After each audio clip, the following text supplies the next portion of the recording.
ভোল্টমিটারটা on করে দিলাম, এখানে ভোল্টমিটার থাকবে। ভোল্টমিটার থাকলে কি হবে, কাঁটাটা নড়লে আমি বুঝতে পারবো যে এইটার মধ্যে দিয়ে কারেন্ট যাচ্ছে।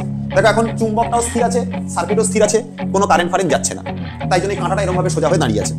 যদি আমি এটাকে সামনে পিছনে করতে থাকি, তাহলে আমি দেখতে পাবো যে এইখানে থাকা যে কাঁটাটা তুমি দেখতে পাচ্ছ, সেই কাঁটাটাও এদিক ওদিক নড়ছে। মানে কি, আমি লিখেছি চৌম্বক প্রবাহের পরিবর্তন। আমি অল্প সময় ধরে হিসাব করছি, তাই এই চৌম্বক প্রবাহের পরিবর্তন অল্প হবে, d∅ ধরা হয়েছে। সেটার সমীকরণ হয় b × a। b কথার অর্থ ম্যাগনেটিক ফিল্ড, আর a কথার অর্থ এরিয়া। তো আমাকে দেখতে হবে এই p p', q', এইটা মিলে কত এরিয়া তৈরি করেছে। এই ওয়ার্ড স্কয়ার হয়ে গেল। এই ইকুয়েশনটা আমরা মাথায় রেখে চলবো। এটা হচ্ছে আমাদের 1 নম্বর সমীকরণ, মাথায় রেখে চলবো, ঠিক আছে। পরবর্তী কেস দেখো, পরবর্তী কেসে কি দিয়েছে? পরবর্তী কেসে আমাদেরকে দিয়েছে, বলছে যদি পরিবাহীর মানে পরিবর্তী প্রবাহের কম্পাঙ্ক দ্বিগুণ করা হয়, কম্পাঙ্ক দ্বিগুণ করা মানে ওমেগার মানটাকে দ্বিগুণ করা হয়, তাহলে ক্ষমতার গুণকের মান কত হবে বলেছে, ওমেগাটাকে যদি দ্বিগুণ করা হয়। যেটা করব সেটা হচ্ছে এসি প্রবাহ আর হচ্ছে ডিসি প্রবাহ। এসি প্রবাহ আর ডিসি প্রবাহের কনসেপ্টটা আমি তোমাকে বলছি, আগে ভালো করে শোনো। দেখো, দু রকমের প্রবাহ আমরা নরমালি দেখতে পাই। এরকম ধরো একটা রেজিস্ট্যান্স রয়েছে একটা সার্কিটের মধ্যে, আর এখানটাতে তুমি ব্যাটারির একটা প্রান্ত পজিটিভ লাগিয়েছো, একটা প্রান্তকে নেগেটিভ লাগিয়েছো। তাহলে এটা হচ্ছে ডিসি সোর্স, যার মধ্যে একটা সাইড পজিটিভ থাকবে, একটা সাইড নেগেটিভ থাকবে, এবং কারেন্টের অভিমুখ সবসময় ব্যাটারির পজিটিভের দিক থেকে হয়ে একদম ব্যাটারির নেগেটিভ প্রান্ততে এসে ফিনিশড হবে। অর্থাৎ পজিটিভ প্রান্তের দিক থেকে কারেন্ট গিয়ে এরকম এসে ব্যাটারির নেগেটিভ প্রান্ততে ফিনিশড হবে। এটা হচ্ছে ডিসি প্রবাহ, কারেন্টের অভিমুখ একই দিকে থাকবে।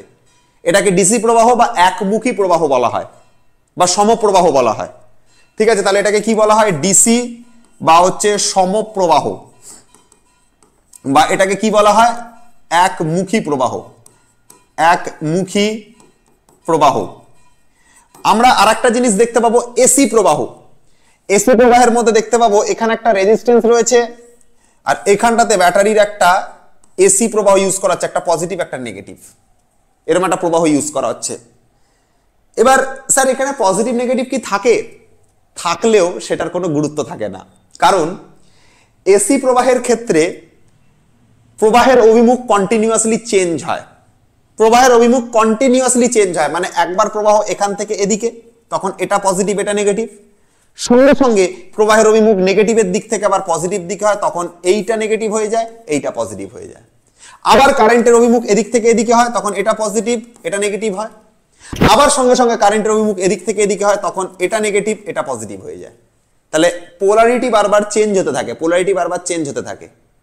কারেন্টের প্রবাহের প্রপার কোনো ডিরেকশন থাকে না, একবার এদিক থেকে এদিকে কারেন্ট যায়, একবার এদিক থেকে এদিকে, একবার এদিক থেকে এদিকে, একবার এদিক থেকে এদিকে, এভাবে কারেন্টের পোলারিটি কন্টিনিউয়াসলি চেঞ্জ হতে থাকে।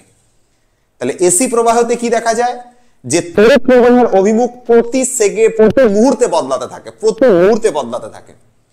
তাই জন্য তড়িৎ প্রবাহের যে অভিমুখ সেটা প্রতি মুহূর্তে চেঞ্জ হয়, তাই জন্য এটার নাম পরিবর্তী প্রবাহ, কারণ প্রত্যেকটা মুহূর্তে পরিবর্তিত হচ্ছে। পরিবর্তী প্রবাহ বা অল্টারনেটিং কারেন্ট এটাকে নামে ডাকা হয়।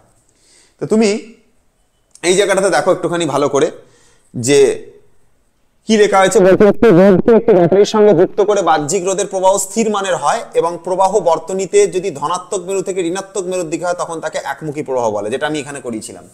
একটা ব্যাটারিকে কানেকশন করেছি, তড়িৎ প্রবাহের অভিমুখ সবসময় পজিটিভের দিক থেকে নেগেটিভের দিকে, একদিকেই যাবে কারেন্ট, আবার এদিক থেকে এদিকেই যাবে কারেন্ট। তো এটা হচ্ছে একমুখী প্রবাহ বা ডিসি প্রবাহ।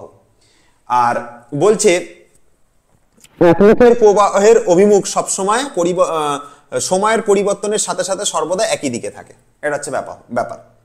এবার বলছে এসি প্রবাহ। আচ্ছা, তড়িৎ প্রবাহের অভিমুখ নির্দিষ্ট সময় অন্তর পরিবর্তিত হলে তাকে অল্টারনেটিং কারেন্ট বলে। তড়িৎ প্রবাহের অভিমুখ যদি খালি পরিবর্তিত হয়, যেরকম এইখানটাতে হচ্ছে, দেখো একবার পজিটিভ পোলের দিক থেকে কারেন্ট গিয়ে নেগেটিভে যাচ্ছে, আবার নেগেটিভের দিক থেকে পজিটিভে, আবার পজিটিভের থেকে নেগেটিভে, আবার নেগেটিভের থেকে পজিটিভে। এরকম যদি কন্টিনিউয়াসলি তড়িৎ প্রবাহের অভিমুখ পরিবর্তিত হয়, একবার positive pole negative pole, negative pole positive pole, positive negative positive negative positive negative, বারবার পোল বদলাতে থাকে, তাহলে এইটাকে আমরা কি বলবো, এসি প্রবাহ বলবো। তাহলে এইটাই লিখেছে, দেখো তড়িৎ প্রবাহের অভিমুখ নির্দিষ্ট সময় অন্তর পর্যায়ক্রমে পরিবর্তিত হলে তাকে কি বলা হয়, পরিবর্তী প্রবাহ বলা হয়। প্রবাহ নির্দিষ্ট সময় অন্তর বিপরীত দিকে হচ্ছে, এটি হলো এসি প্রবাহ বা অল্টারনেটিং কারেন্ট। দুটো শর্ট কোশ্চেন এখান থেকে খুব আসে। যদি কেউ বলে এসি কে ডিসি তে রূপান্তর করো, তাহলে রেকটিফায়ার ইউজ করব। যদি উল্টোটা দেয় ডিসি থেকে এসি, তাহলে কনভার্টার ইউজ করা হয়। এসি থেকে ডিসি দিলে রেকটিফায়ার, ডিসি থেকে এসি দিলে কনভার্টার। পরীক্ষাতে শর্ট কোশ্চেনই কোশ্চেনটা পড়বে যে এসি থেকে ডিসিতে কি দ্বারা রূপান্তরিত করবে? রেকটিফায়ারের সাহায্যে। ডিসি থেকে এসিতে রূপান্তরিত করবে কোন যন্ত্রের সাহায্যে? কনভার্টারের সাহায্যে। হয়ে গেল। এসি প্রবাহ কেন ব্যবহার করা হয় সব বাড়িতে? এই কারণগুলোর জন্য। এসির সরবরাহ ও বন্টনের শক্তি ক্ষয় কম হয়, মানে এসি প্রবাহ করলে, মানে এসি প্রবাহ পাঠালে তার শক্তি খরচ কম। এসির উৎপাদন খরচ ডিসির উৎপাদন খরচের থেকে কম, মানে এসি প্রবাহ অল্টারনেটিং কারেন্টের যে খরচ সেটা কম। তারপরে বলছে ট্রান্সফরমার বা অন্যান্য যন্ত্রের সাহায্যে ভোল্টেজকে প্রয়োজন মতো বাড়ানো বা কমানো যায়, কিন্তু ডিসি ভোল্টেজকে প্রয়োজন মতো বাড়ানো বা কমানো যায় না। এসি ভোল্টেজকে তুমি প্রয়োজন মতো বাড়াতে বা কমাতে পারো, কিন্তু একবার ডিসি যদি ফিট করে দাও সেটাকে বাড়াতে বা কমাতে পারবে না ট্রান্সফরমারের সাহায্যে। ঠিক আছে। উচ্চ কম্পাঙ্কের এসি বহুদূর পর্যন্ত সম্প্রচার করা যায়, এটা একটা বহুত বড় ইম্পর্টেন্ট জিনিস। এসি প্রবাহকে তুমি বহুদূর পর্যন্ত পাঠাতে পারবে, বাট ডিসি প্রবাহকে বহুদূর পর্যন্ত পাঠাতে পারবে না। তাই জন্য এইটা ব্যবহার করা হয়, এসি ব্যবহার করা হয়। তো এই হয়ে গেল এসি আর ডিসি, খুব ইম্পর্টেন্ট একটা পার্ট ছিল। এবার আমরা যেটা পড়বো সেটা হচ্ছে খুবই ইম্পর্টেন্ট, সেটা হচ্ছে ফ্যারাডের সূত্র এবং লেঞ্জের সূত্র। দেখো ফ্যারাডের সূত্র এবং লেঞ্জের সূত্র কি বলছে একটুখানি পড়ে নিই। হ্যাঁ, পরিবর্তন হলে কুণ্ডলিতে ইএমএফ আবিষ্ট হয় আর কুণ্ডলিতে তড়িৎ প্রবাহ চলে। বলছে যে কোনো কুণ্ডলীর সঙ্গে যদি ম্যাগনেটিক ফিল্ডের চেঞ্জেস আসে, দেখা গেল যে ম্যাগনেটিক ফিল্ডটাকে তুমি বারবার চেঞ্জ করছো, তাই দেখতে পাবে যে ওই বর্তনীর মধ্যে হচ্ছে কারেন্ট যাবে। এটা আমি প্রমাণ করেও দেখাবো তোমাদেরকে। কি করব আমি, দেখো এখানে মনে করো একটা কোনো কুণ্ডলী রয়েছে, কুণ্ডলী মানে এখানে একটা কোনো ওয়্যার নিয়েছি আমি, এরকম কোনো একটা ওয়্যার নিয়েছি, নাও এরকম একটা কোনো ওয়্যার নিয়েছি, এখানে তুমি রেজিস্ট্যান্সও লাগাতে পারো, কোনো অসুবিধা নেই। এখানে তুমি একটা কোনো রেজিস্ট্যান্সও লাগাতে পারো, কোনো অসুবিধা নেই। এরকম নিয়েছো। এখানে তুমি কি করেছো, একটা চুম্বক নিয়েছো, এখানে একটা তুমি চুম্বক নিয়েছো, এদিকে নিয়েছো নর্থ পোল, এদিকে নিয়েছো সাউথ পোল, একটা চুম্বক নিয়েছো। যদি এই বর্তনীর সামনে তুমি কোনো একটা চুম্বক রাখো, চুম্বকের একটা ধর্ম হলো নর্থ পোলের দিক থেকে সাউথ পোলের দিকে, নর্থ পোলের দিক থেকে সাউথ পোলের দিকে বলরেখাগুলো প্রবাহিত হয়, চৌম্বক বলরেখাগুলো। নর্থ পোলের দিক থেকে সাউথ পোলের দিকে কি হয়, ম্যাগনেটিক ফিল্ড যায়। নর্থ পোলের দিক থেকে সাউথ পোলের দিকে কি হয়, ম্যাগনেটিক ফিল্ড যায়। নর্থ পোলের দিক থেকে সাউথ পোলের দিকে কি যায়, ম্যাগনেটিক ফিল্ড লাইনগুলো যায় বা চৌম্বক প্রবাহগুলো যায়।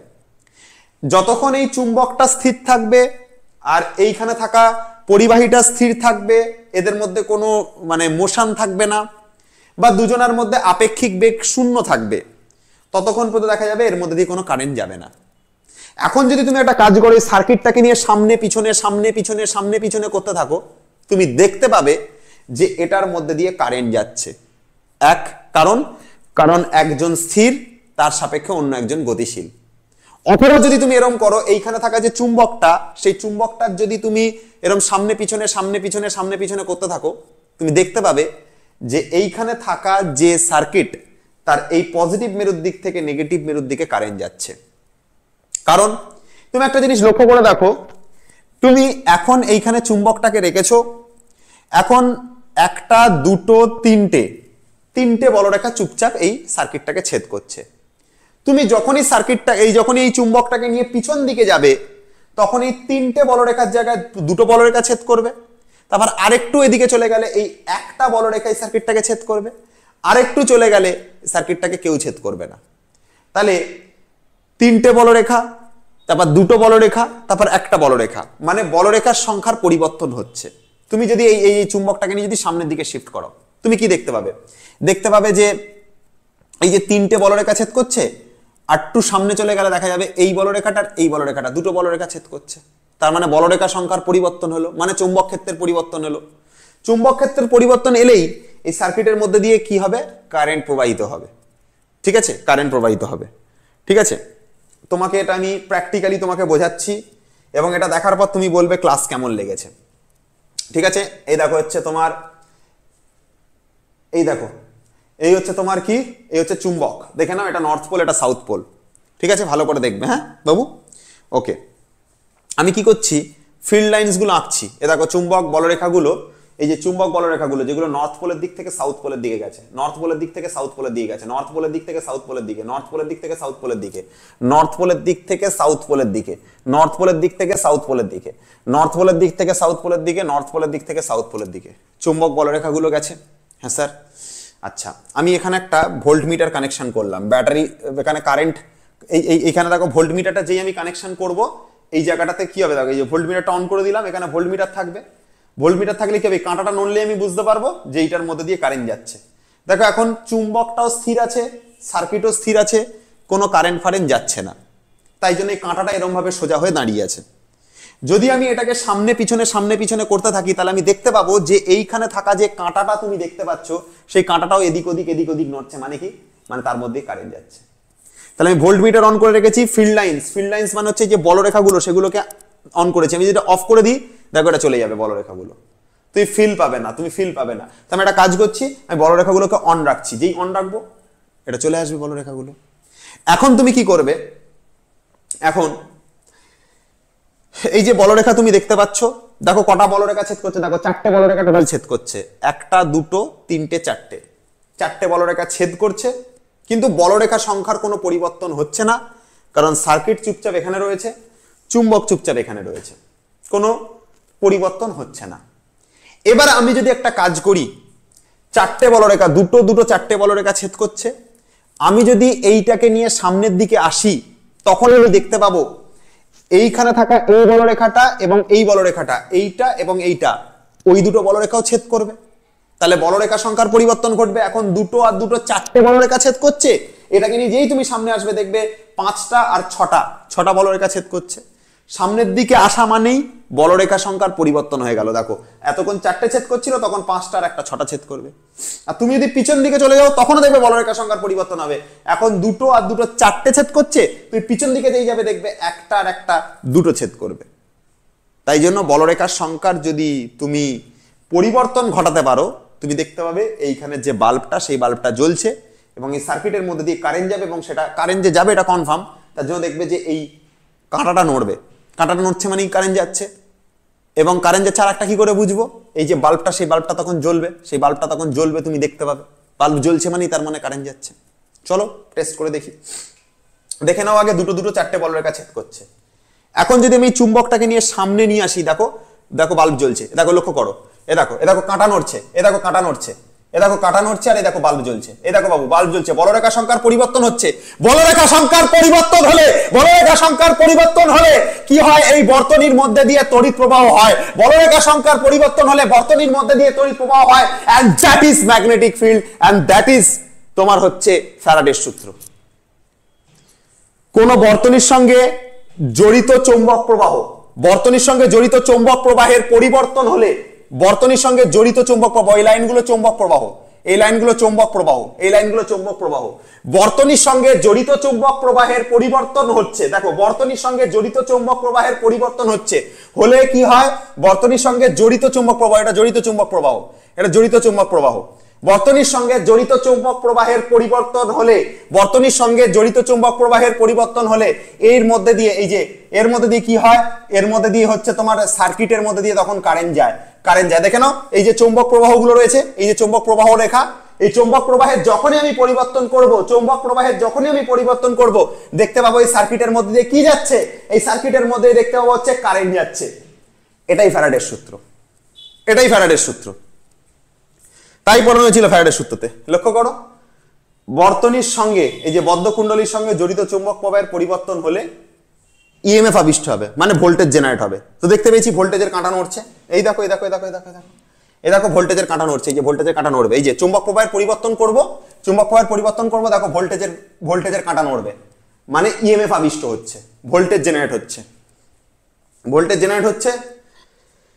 শুধু ভোল্টেজ জেনারেট হচ্ছে না, এবং কুণ্ডলিতে তড়িৎ প্রবাহ চলে। হ্যাঁ, তড়িৎ প্রবাহ চলছে বলেই তো বাল্বটা জ্বলছিল।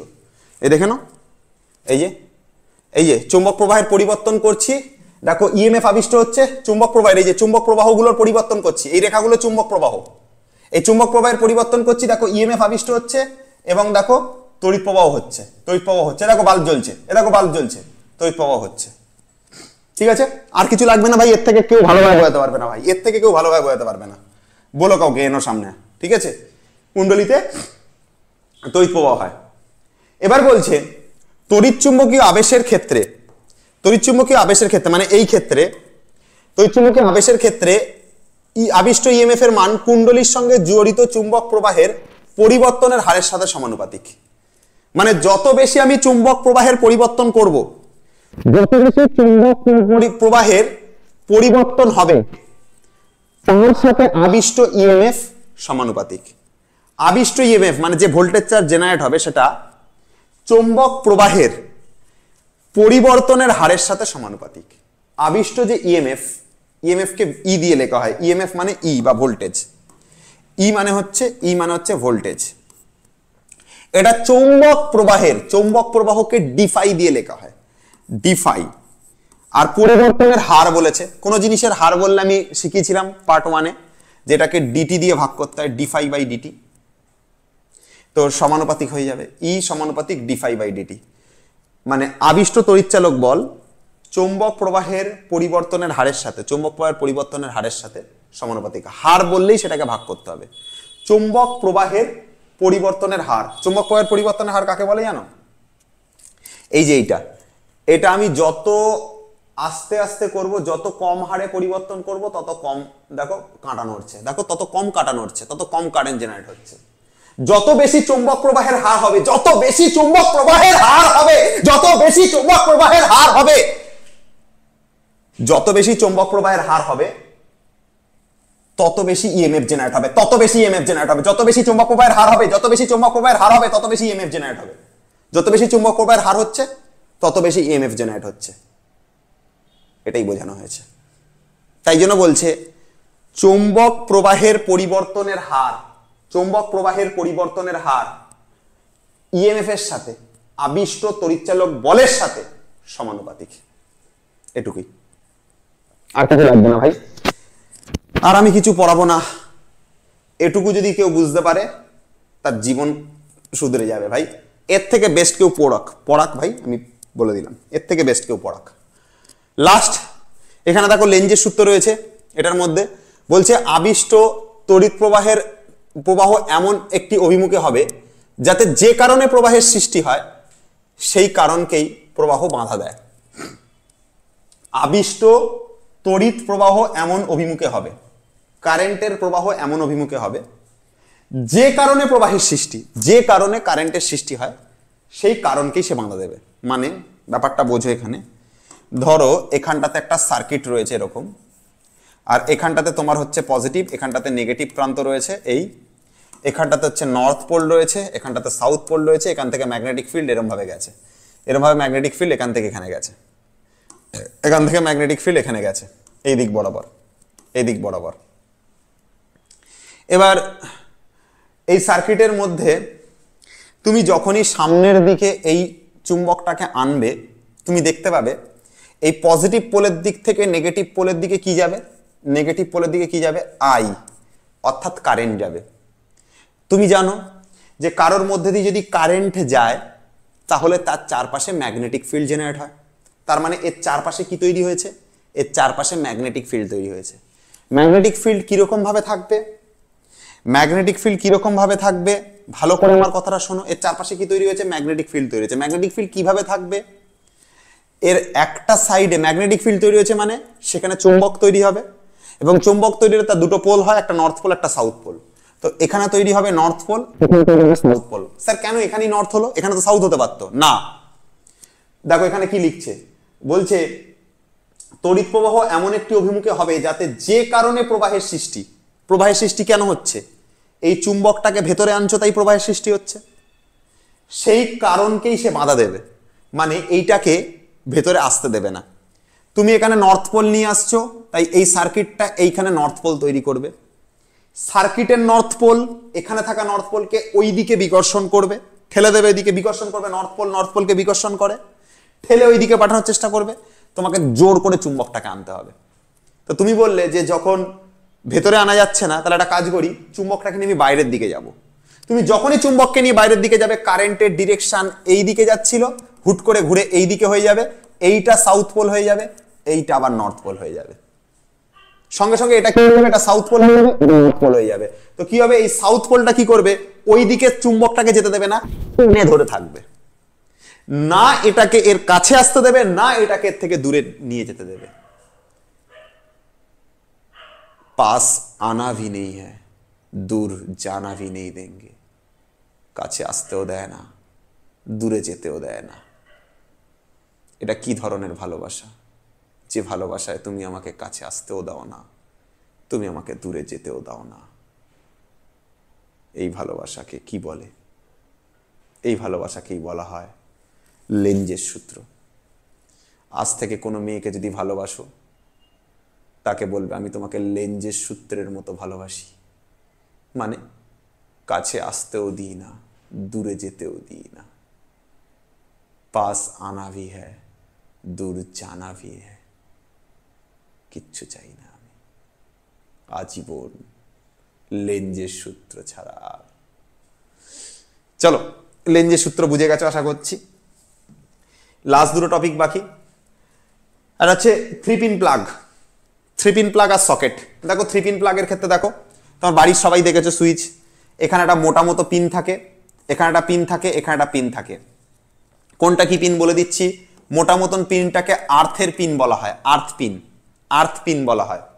এই সাইডের ডান দিকের পিনটা হচ্ছে লাইভ, আর এই দিকেরটা হচ্ছে এটা হচ্ছে নিউট্রাল এন। বাঁ দিকেরটা নিউট্রাল, ডান দিকেরটা লাইভ। মানে কারেন্ট তুমি এটার মধ্যে পাবে, এর মধ্যে নিউট্রাল, কারেন্ট পাবে না। আর ওপরটা আর্থ পিন, ঠিক আছে। অনেকে জিজ্ঞাসা করে স্যার আর্থিং কেন করা হয়? বাড়িতে যদি কোনো কারণে হঠাৎ করে তীব্র তড়িৎ প্রবাহ মাত্রা বেড়ে যায়, তাহলে সেই প্রবাহের কিছুটা অংশ ভূগর্ভে চলে যেতে পারে যাতে, সেই জন্য আর্থিং বলে দিলাম। আর্থিং ওইটুকু লাগবে, একটু দেখে নেবে। লাস্টে কি কি পড়তে লাগবে আমি একটা ছোট করে নোট লিখে দেবো। দেখো কি বলছে এই জায়গাটা, এবার একটু পড়ো। বলছে তোমরা বাড়িতে যদি সুইচ বোর্ড দেখো, দেখবে সেখানে কতগুলি সুইচ এবং দুটি প্লাগ পয়েন্ট আছে। সুইচের সাহায্যে আলো, পাখা ইত্যাদি অন অফ করা যায়, তাহলে প্লাগ পয়েন্ট দিয়ে কি হয়? এবার ভেবে দেখো তো, টিভি, রেফ্রিজারেটর, হিটার, মিক্সার ইত্যাদি তড়িৎ যন্ত্রকে প্লাগের সাহায্যে সকেটে আটকে তড়িৎ সংযোগ করা হয়। একদমই তাই, যে টিভি, ফ্রিজ বা কিছু করতে হলে তার যে প্লাগটা থাকে, সেই প্লাগটাকে তুমি সকেটের মধ্যে ঢোকাও, তাই তো করো, করে এখান থেকে তড়িৎটা ওই প্লাগে আসে। সকেটে 3টে ছিদ্র থাকে, ছিদ্রের প্রায় অর্ধেক অংশ ধাতব আবরণ থাকে। এই সকেটের মধ্যে 3টে ছিদ্র থাকে, 3টে ছিদ্র, এই একটা, এই একটা, এই একটা, 3টে ফুটো থাকে। এবার বলছে এই 3টে ছিদ্রের নিচের দুটির সঙ্গে লাইভ তার আর নিউট্রাল তার থাকে। এর এইটার সাথে লাইভ তার থাকে, আর এইটার সাথে হচ্ছে নিউট্রাল তার থাকে। জেনারেলি ডান দিকেরটা লাইভ হয় আর বাঁ দিকেরটা নিউট্রাল হয় জেনারেলি। আচ্ছা, ওপরের বড় ছিদ্রটির সঙ্গে আর্থ তার থাকে, আমি তোমাদেরকে তাই বলেছি, মানে আর্থ থাকে, তাই লেখা ছিল। হ্যাঁ স্যার। আচ্ছা, 3 পিন প্লাগের 3টি পিন থাকে। এই 3টি পিনের ওপরের একটি পিন থাকে, ওপরে একটি পিন বাকি দুটি পিনের চেয়ে একটু মোটা লম্বা করা হয়, সমান দুটি পিনে একটি লাইভ তার সঙ্গে। দেখো কি বলছে, বলছে এই আর্থ তারের যে ওপরের যে পিনটা, সেই পিনটাকে একটু মোটা করা হয়। কেন মোটা করা হয়? কারণ তুমি যখন কোনো প্লাগকে তুমি প্রবেশ করাবে, দেখা গেল যে তুমি যাতে ভুল করে অন্য দুটো পয়েন্ট মধ্যে ঢুকিয়ে না দাও, সেই জন্য যাতে কোনটা আর্থ তুমি বুঝতে পারো এবং ভুল করে অন্য পিনগুলোকে নিয়ে তুমি ওর ভেতর ঢুকিয়ে না দাও, সেই জন্য একটা পিনকে একটু মোটা করা হয়, বাকি দুটোকে সমান সমান রাখা হয়। ঠিক আছে। আচ্ছা, এবং এই হচ্ছে তোমার মানে ইলেকট্রিক্যাল সিস্টেম। ফার্স্টে হচ্ছে তোমার পোস্ট থেকে লাইভ তার আসে, এসে মিটারে এসে পৌঁছায়, সেখান থেকে একটা তার এসে মেন সুইচে পৌঁছায়, সেই মেন সুইচ থেকে বাড়ির যে ইলেকট্রিক বোর্ড থাকে সেখানে এসে পৌঁছায়, সেখান থেকে তার বাল্বে যায়, আর সেখান থেকে তার ফ্যানে বা অন্য কোনো ইনস্ট্রুমেন্টে যায়। এই ছবিটা আঁকা প্র্যাকটিস করবে, পরীক্ষাতে ছবিটা আসতে পারে, এটা ইম্পর্টেন্ট। এখান থেকে কিছু প্রশ্ন হবে না, কিন্তু এই ছবিটা ইম্পর্টেন্ট, তাই জন্য ছবিটা প্র্যাকটিস করবে। দেখো, এখন আমরা স্টার্ট করছি তড়িৎ চুম্বকীয় আবেশ, যেটাকে আমরা ইএমআই বা ইলেকট্রোম্যাগনেটিক ইন্ডাকশন নামে জানি। এই টপিকের প্রথম যে পার্ট যেটা আমাকে পড়তে হবে সেটা হচ্ছে চৌম্বক প্রবাহ বা চৌম্বক ফ্লাক্স। স্যার, চৌম্বক প্রবাহ বা চৌম্বক ফ্লাক্স এই জিনিসটা কি? এই জিনিসটা হচ্ছে, ধরো কোনো একটা ম্যাগনেটিক ফিল্ড রয়েছে, আর তার মধ্যে তুমি কোনো একটা প্লেনকে রেখে দিয়েছো। ওই প্লেনের সাথে লম্বভাবে যে আবেশ রেখাগুলো পাস করবে, যতগুলো আবেশ রেখা লম্বভাবে পাস করবে, সেটাই হচ্ছে তার চৌম্বক ফ্লাক্স। দেখো এখানে আমি কি করেছি, এখানে একটা ম্যাগনেটিক ফিল্ড রয়েছে, এর মধ্যে আমি কি করেছি, একটা কোনো প্লেন এঁকেছি, একটা কোনো প্লেন বা কোনো একটা তলকে এঁকেছি। এই তলের মধ্যে দিয়ে যে কটা আবেশ রেখা ঢুকছে এবং বেরিয়ে যাচ্ছে, যে কটা আবেশ রেখা ঢুকছে এবং বেরিয়ে যাচ্ছে, সেই মোট সেই সংখ্যাটাকে আমরা বলে থাকি কোনো তলের মধ্যে দিয়ে অতিক্রান্ত বলরেখা সংখ্যা, মানে চৌম্বক কি বলে, চৌম্বক তোমার হচ্ছে আবেশ রেখা যে কটা পাস করবে সেই সংখ্যাকে আমরা কি বলবো, চৌম্বক ফ্লাক্স বলবো। দেখো তাই লেখা পাবে তুমি এখানটাতে, চৌম্বক ক্ষেত্রে অবস্থিত যে কোনো আকৃতির তলের মধ্যে দিয়ে, দেখে নাও এইটা চৌম্বক ক্ষেত্র ছিল, এর মধ্যে যে কোনো আকৃতির তল এটা ছিল, এর মধ্যে দিয়ে লম্বভাবে অতিক্রান্ত আবেশ রেখা সংখ্যাকে, তো ভাই এর সাথে লম্বভাবে যে আবেশ রেখাগুলো বেরোচ্ছে, এর সাথে লম্বভাবে যে আবেশ রেখাগুলো বেরোচ্ছে, এই সংখ্যাকে ওই ক্ষেত্রের সঙ্গে জড়িত চৌম্বক প্রবাহ বা চৌম্বক ফ্লাক্স বলে। এটাকে আমরা কি বলে থাকি, চৌম্বক প্রবাহ বা চৌম্বক ফ্লাক্স বলে থাকি। আশা করা যায় যা বললাম সেটা বুঝতে পেরেছো।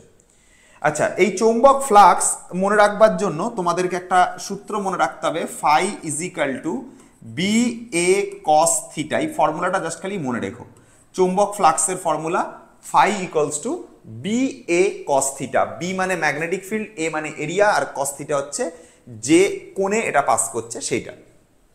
আচ্ছা, এবারে দেখো আমরা এইখানে যে জিনিসটা পেয়েছি সেটা কি, সেটা হচ্ছে চৌম্বক ফ্লাক্স ঘনত্ব। চৌম্বক ফ্লাক্স ঘনত্ব জিনিসটা কি বলছে, চৌম্বক পদার্থের মধ্যস্থিত কোনো বিন্দুর চারিদিকে, ঠিক আছে, কি বলছে লাইনটাকে ভালো করে পড়ে নাও, চৌম্বক পদার্থের মধ্যস্থ কোনো বিন্দুর চারিদিকে। এর মানে হলো ধরো এই জায়গাটাতে আমরা একটা কোনো চৌম্বক পদার্থ নিলাম, চৌম্বক পদার্থ মানে কোনো একটা মনে করো লোহাকে নিতে পারো, কোনো নিকেল নিতে পারো, কোনো কোবাল্ট নিতে পারো, যাদেরকে চুম্বক আকর্ষণ করে তাদেরকে বলা হয় চৌম্বক পদার্থ।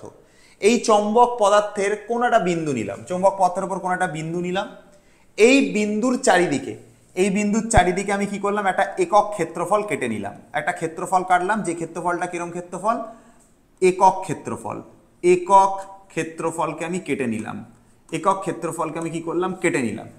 কেটে নেওয়ার পর এই একক ক্ষেত্রফলের মধ্যে দিয়ে যে বলরেখাগুলো পাস করবে বা যে আবেশ রেখাগুলো পাস করবে, এই ক্ষেত্রফলের মধ্যে দিয়ে যে আবেশ রেখাগুলো পাস করবে, এই ক্ষেত্রফলের মধ্যে দিয়ে যে আবেশ রেখাগুলো পাস করবে, এই ক্ষেত্রফলের মধ্যে দিয়ে যে আবেশ রেখাগুলো পাস করছে, ক্ষেত্রফলের মধ্যে দিয়ে যে আবেশ রেখাগুলো পাস করছে, সেই সংখ্যাকে আমরা বলে থাকি চৌম্বক ফ্লাক্স ঘনত্ব। দেখো তাই লেখা আছে এখানটাতে, দেখো দেখো কি বলছে, ওই বিন্দুর চারিদিকে একক ক্ষেত্রফলের মধ্যে দিয়ে অতিক্রান্ত আবেশ রেখার মোট সংখ্যাকে ওই বিন্দুর চৌম্বক ফ্লাক্স ঘনত্ব বা চৌম্বক প্রবাহ ঘনত্ব বা চৌম্বক আবেশ বলে। স্বাভাবিক বিষয়, তাই বলে। তো চৌম্বক আবেশ ফ্লাক্স ঘনত্বের ইকুয়েশন হচ্ছে এটা, phi equals B equals to phi by A. ইকুয়েশনটা মনে রেখো, এই ইকুয়েশনটা তোমার কাজে লাগবে, ঠিক আছে। আচ্ছা, চলে আসবো হচ্ছে এর পরবর্তী টপিক, যেটা খুব ইম্পর্টেন্ট একটা টপিক রয়েছে। সেই টপিকটার নাম কি দেখো, খুব ইম্পর্টেন্ট টপিক, এইখান থেকে পরীক্ষার কিন্তু প্রমাণটা আসতেই পারে। বলছে চৌম্বক ক্ষেত্রে গতিশীল কোনো ঋজু পরিবাহীর জন্য আবিষ্ট তড়িৎচালক বল নির্ণয়। ঠিক আছে, চৌম্বক ক্ষেত্রে কোনো ঋজু পরিবাহীর জন্য কি বার করতে হবে, আমাকে আবিষ্ট তড়িৎচালক বল নির্ণয় করতে হবে। দেখো এটা করবার জন্য আমি কি কল্পনা করে নিয়েছি, এই জায়গাতে আমার একটা ম্যাগনেটিক ফিল্ড আছে। কি আছে স্যার, ম্যাগনেটিক ফিল্ড আছে। এই ম্যাগনেটিক ফিল্ডের মধ্যে আমি ধরে নিলাম এই জায়গাতে কোনো একটা পরিবাহী রাখা আছে, পরিবাহী মানে কোনো একটা তার, সেই পরিবাহী বা তার রাখা আছে যেটা এই ম্যাগনেটিক ফিল্ডের মধ্যে রাখা আছে। সেই পরিবাহীটার যে লেন্থ, এই পরিবাহীটার যে লেন্থটাকে আমরা এল ধরেছি। আমি মনে করছি এই পরিবাহীটা এই জায়গা থেকে এই জায়গার দিকে মুভ করছে। কি করছে, পরিবাহীটা এই জায়গা থেকে এই জায়গার দিকে মুভ করছে। কত ভেলোসিটি নিয়ে মুভ করছে, দেখো এখানে লিখে রেখেছি ভি ভেলোসিটি নিয়ে মুভ করছে। দেখো এখানে আমি লিখে রেখেছি ভি ভেলোসিটি নিয়ে মুভ করছে, লিখে রেখেছি। তাহলে এখানে একটা পি কিউ পরিবাহী রয়েছে যার দৈর্ঘ্য এল, এবং এই পি কিউ পরিবাহীটার সামনের দিকে কত ভেলোসিটি নিয়ে মুভ করছে, ভি বেগে মুভ করছে। তাহলে এই পি জায়গা থেকে এ শিফট করে কোন জায়গায় আসছে, পি ড্যাশে, আর কিউ থেকে শিফট করে কোন জায়গায় আসছে, কিউ ড্যাশে মুভ করছে। এবার ভালো করে কথাগুলো বোঝো।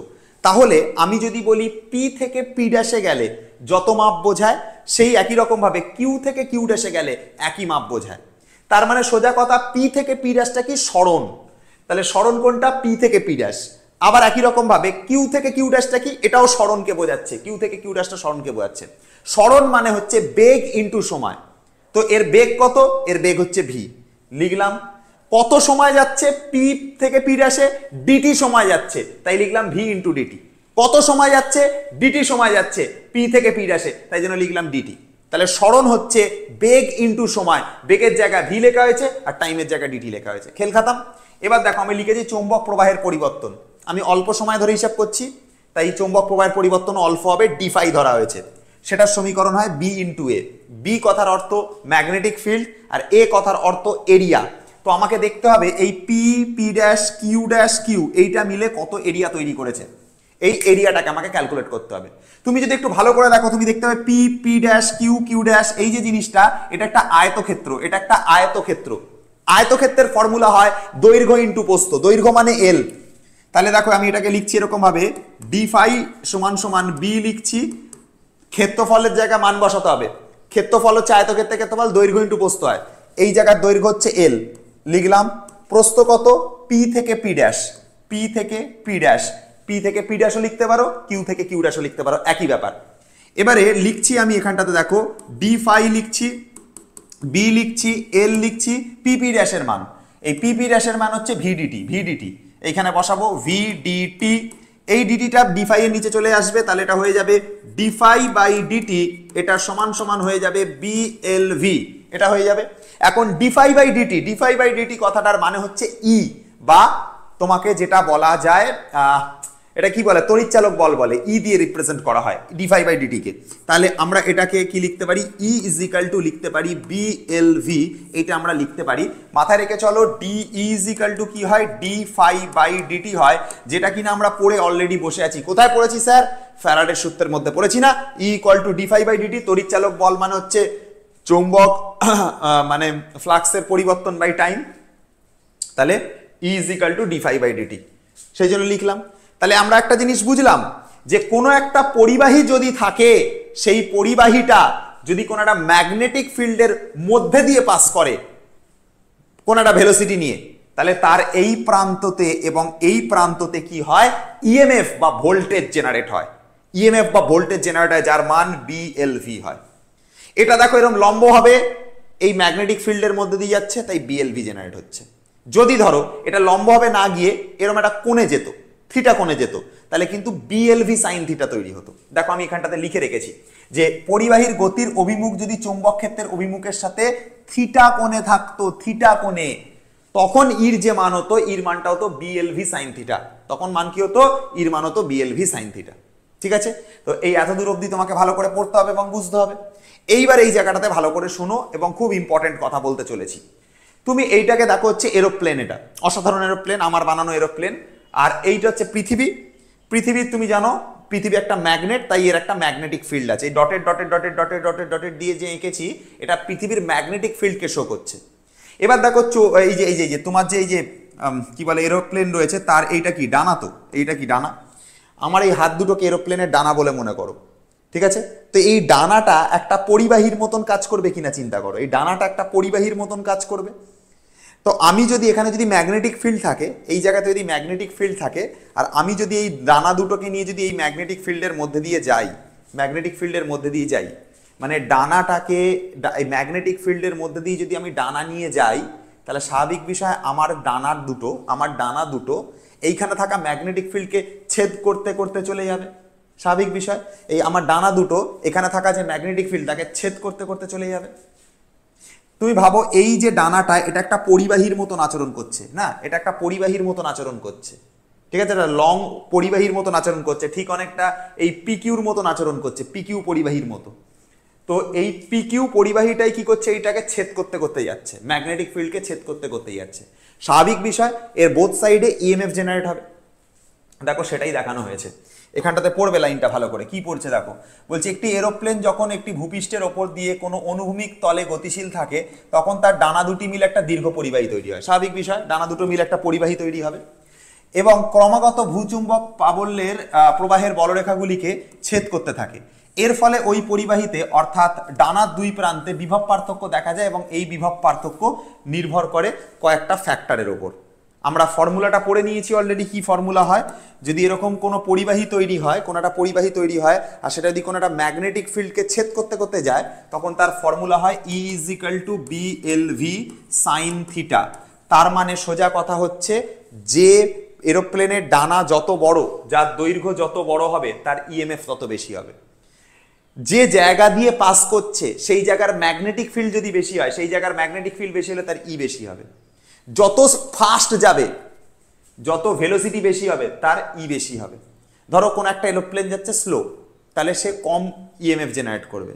আর কোন একটা এরোপ্লেন যাচ্ছে খুব ফাস্ট, সে বেশি ইএমএফ জেনারেট করবে। তাহলে সেইগুলোই লেখা আছে, আর কিছুই না, ফর্মুলা থেকে যা পেয়েছি। ডানা দুটির দুই প্রান্তের দূরত্বের উপর নির্ভর করে, এরোপ্লেনের গতির উপর নির্ভর করে, এরোপ্লেনের অভিমুখের উপর নির্ভর করে থিটাটা, ঠিক আছে, আর ভূচুম্বক প্রবলে অনুভূমিক উপাংশ এবং বিনতি কোণের উপর নির্ভর করে, ওই থিটার কথা বলছি আর কি। তাই এই 3-4টে ফ্যাক্টরের উপর নির্ভর করে, এগুলো তোমাকে জানতে লাগবে। তো এই পয়েন্টগুলো তুমি মাথার মধ্যে রেখো। আচ্ছা, নেক্সট ইম্পর্টেন্ট পয়েন্ট কি আছে দেখো, নেক্সট ইম্পর্টেন্ট পয়েন্ট দেখো এইটা রয়েছে, ঠিক আছে, খুব ইম্পর্টেন্ট একটা প্রমাণটা ভালো করে বুঝবে। কি বলছে দেখো, বলছে সুষম চৌম্বক ক্ষেত্রে স্থির কৌণিক বেগে আবর্তনশীল কোনো পরিবাহীর দুই প্রান্তে আবিষ্ট তড়িৎচালক বল।